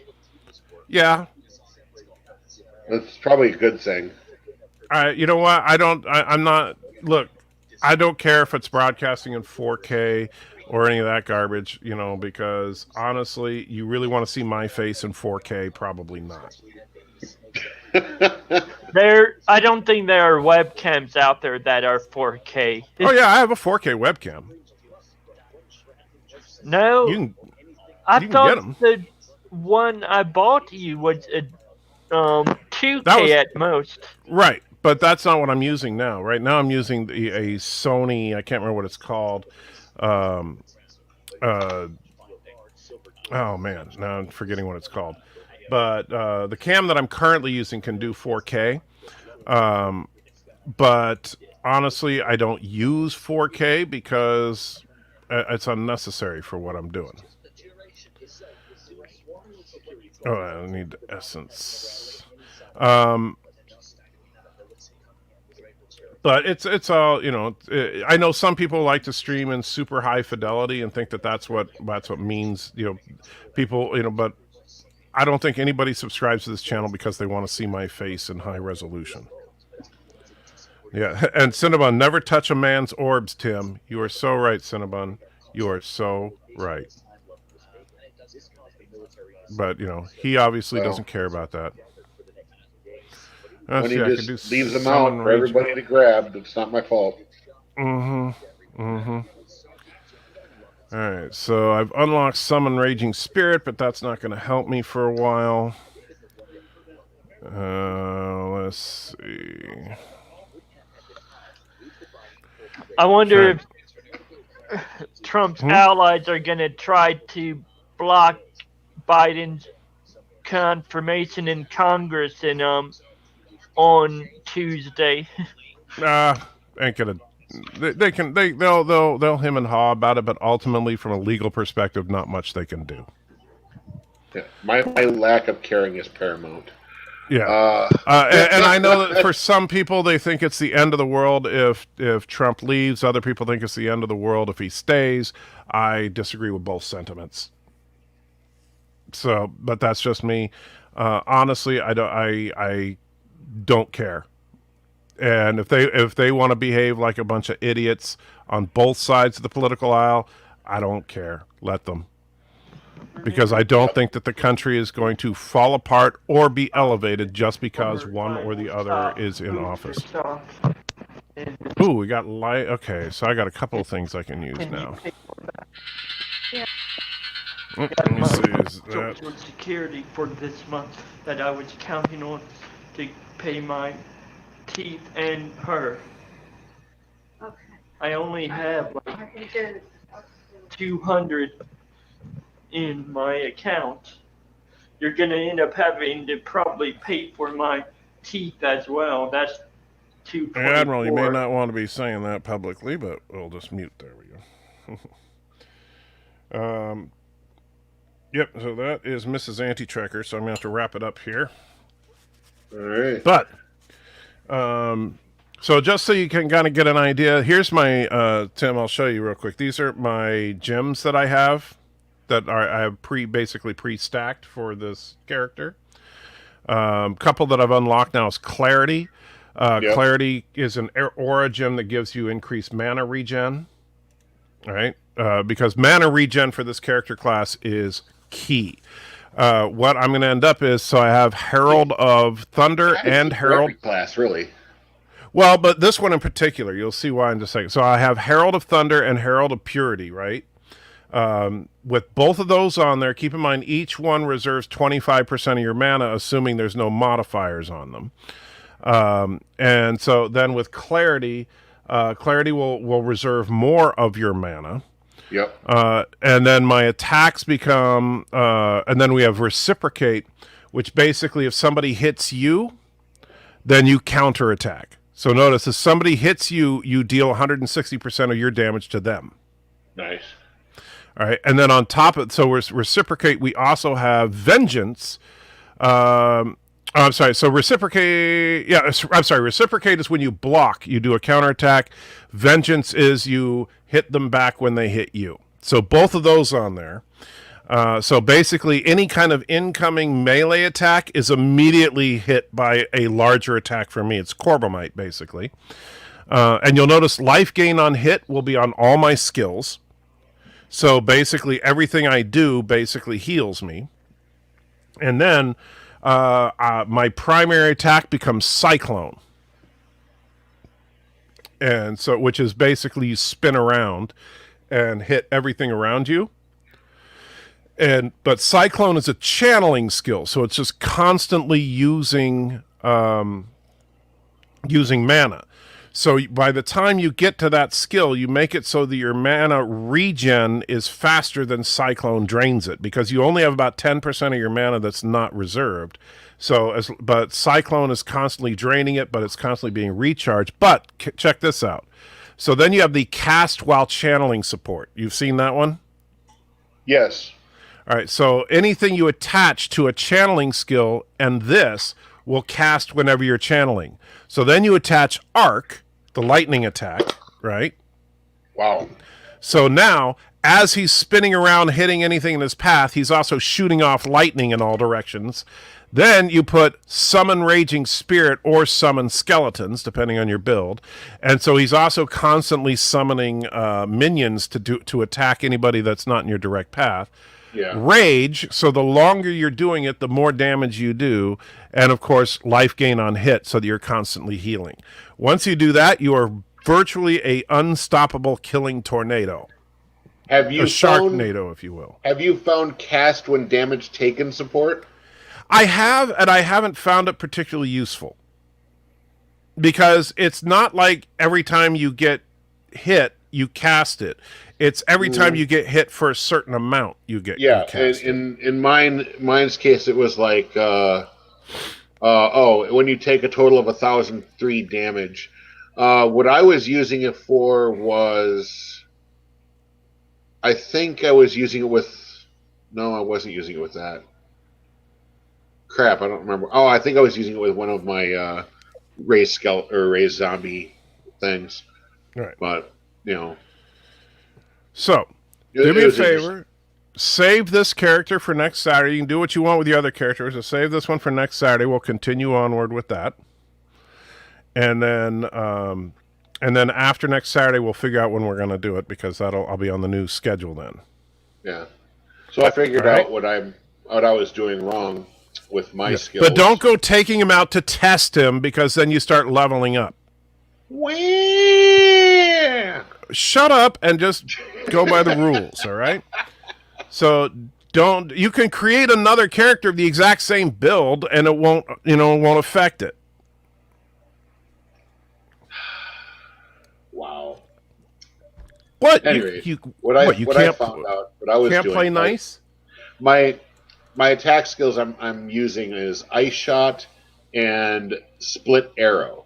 So all of my supports do work with these two skills, but they don't seem to be interactive. Like the supports aren't interactive between themselves, which is what I was hoping for. So like I wanted with the Split Arrow, I was hoping for Arrow Nova support and Volley support, but Volley overrides what Split Arrow does. What Volley does, it allows you to shoot the arrow in the air, right, and then have a rain of arrows come down. Yeah, and it really it kind of takes away from what Split Arrow does. So it's like, oh, okay, right. So what I decided on is Split Arrow, Arrow Nova support, because they will support skill. These skills and payload of arrow. Oh, that's the arrow. Okay, I gotta switch that. Then I'm using Mirage Archer support for the Split Arrow. So when I'm shooting the Split Arrows, I'll generate a Mirage Archer to help shoot things. Right. And then with the Ice Shot, I actually want to use Arrow Nova so I can freeze things in place. I can see that, but you could do. There are supports like that just give an added cold and a chance to freeze, so you could do something like that. That's what. Well, yeah, that's true, but it's not as effective as an actual ice shot. Right, and I understand, but the problem is you got to work. That's where I found this particular combination of gems works really well. There's also a slow ability, a slow support. Like it just shoot it and it causes whatever you hit to slow down, which is kind of cool. And by the way, this is my once I hit level 28, I use this staff. Check out the stats on this staff. The storm part, huh? Yeah. Hey, Auntie, have you fixed your super tats yet? Not quite. I've gotten Well, the problem is I got Expo to work for a couple of days, and then when I tried to launch it on Thursday, it completely crapped out on me. So I'm still working on that. LDG's been getting a little angry at XSplit lately, too. I'm really getting frustrated with it. I don't know if it's a Windows thing. I don't know what is going on with it, but it's driving me up the wall. Anyway, guys, but Mrs. Antrekker did text me, so I do need to wrap it up there. So I don't know who's streaming now, but go join them. And if you don't have Path of Exile, it is 100% free. Just download the stupid game so we can all play together eventually. And take care and wave goodbye, everybody, except for... Remember, when going to Subway, ask for the privilege loaf, not the white threads. The privilege loaf? That's my new thing.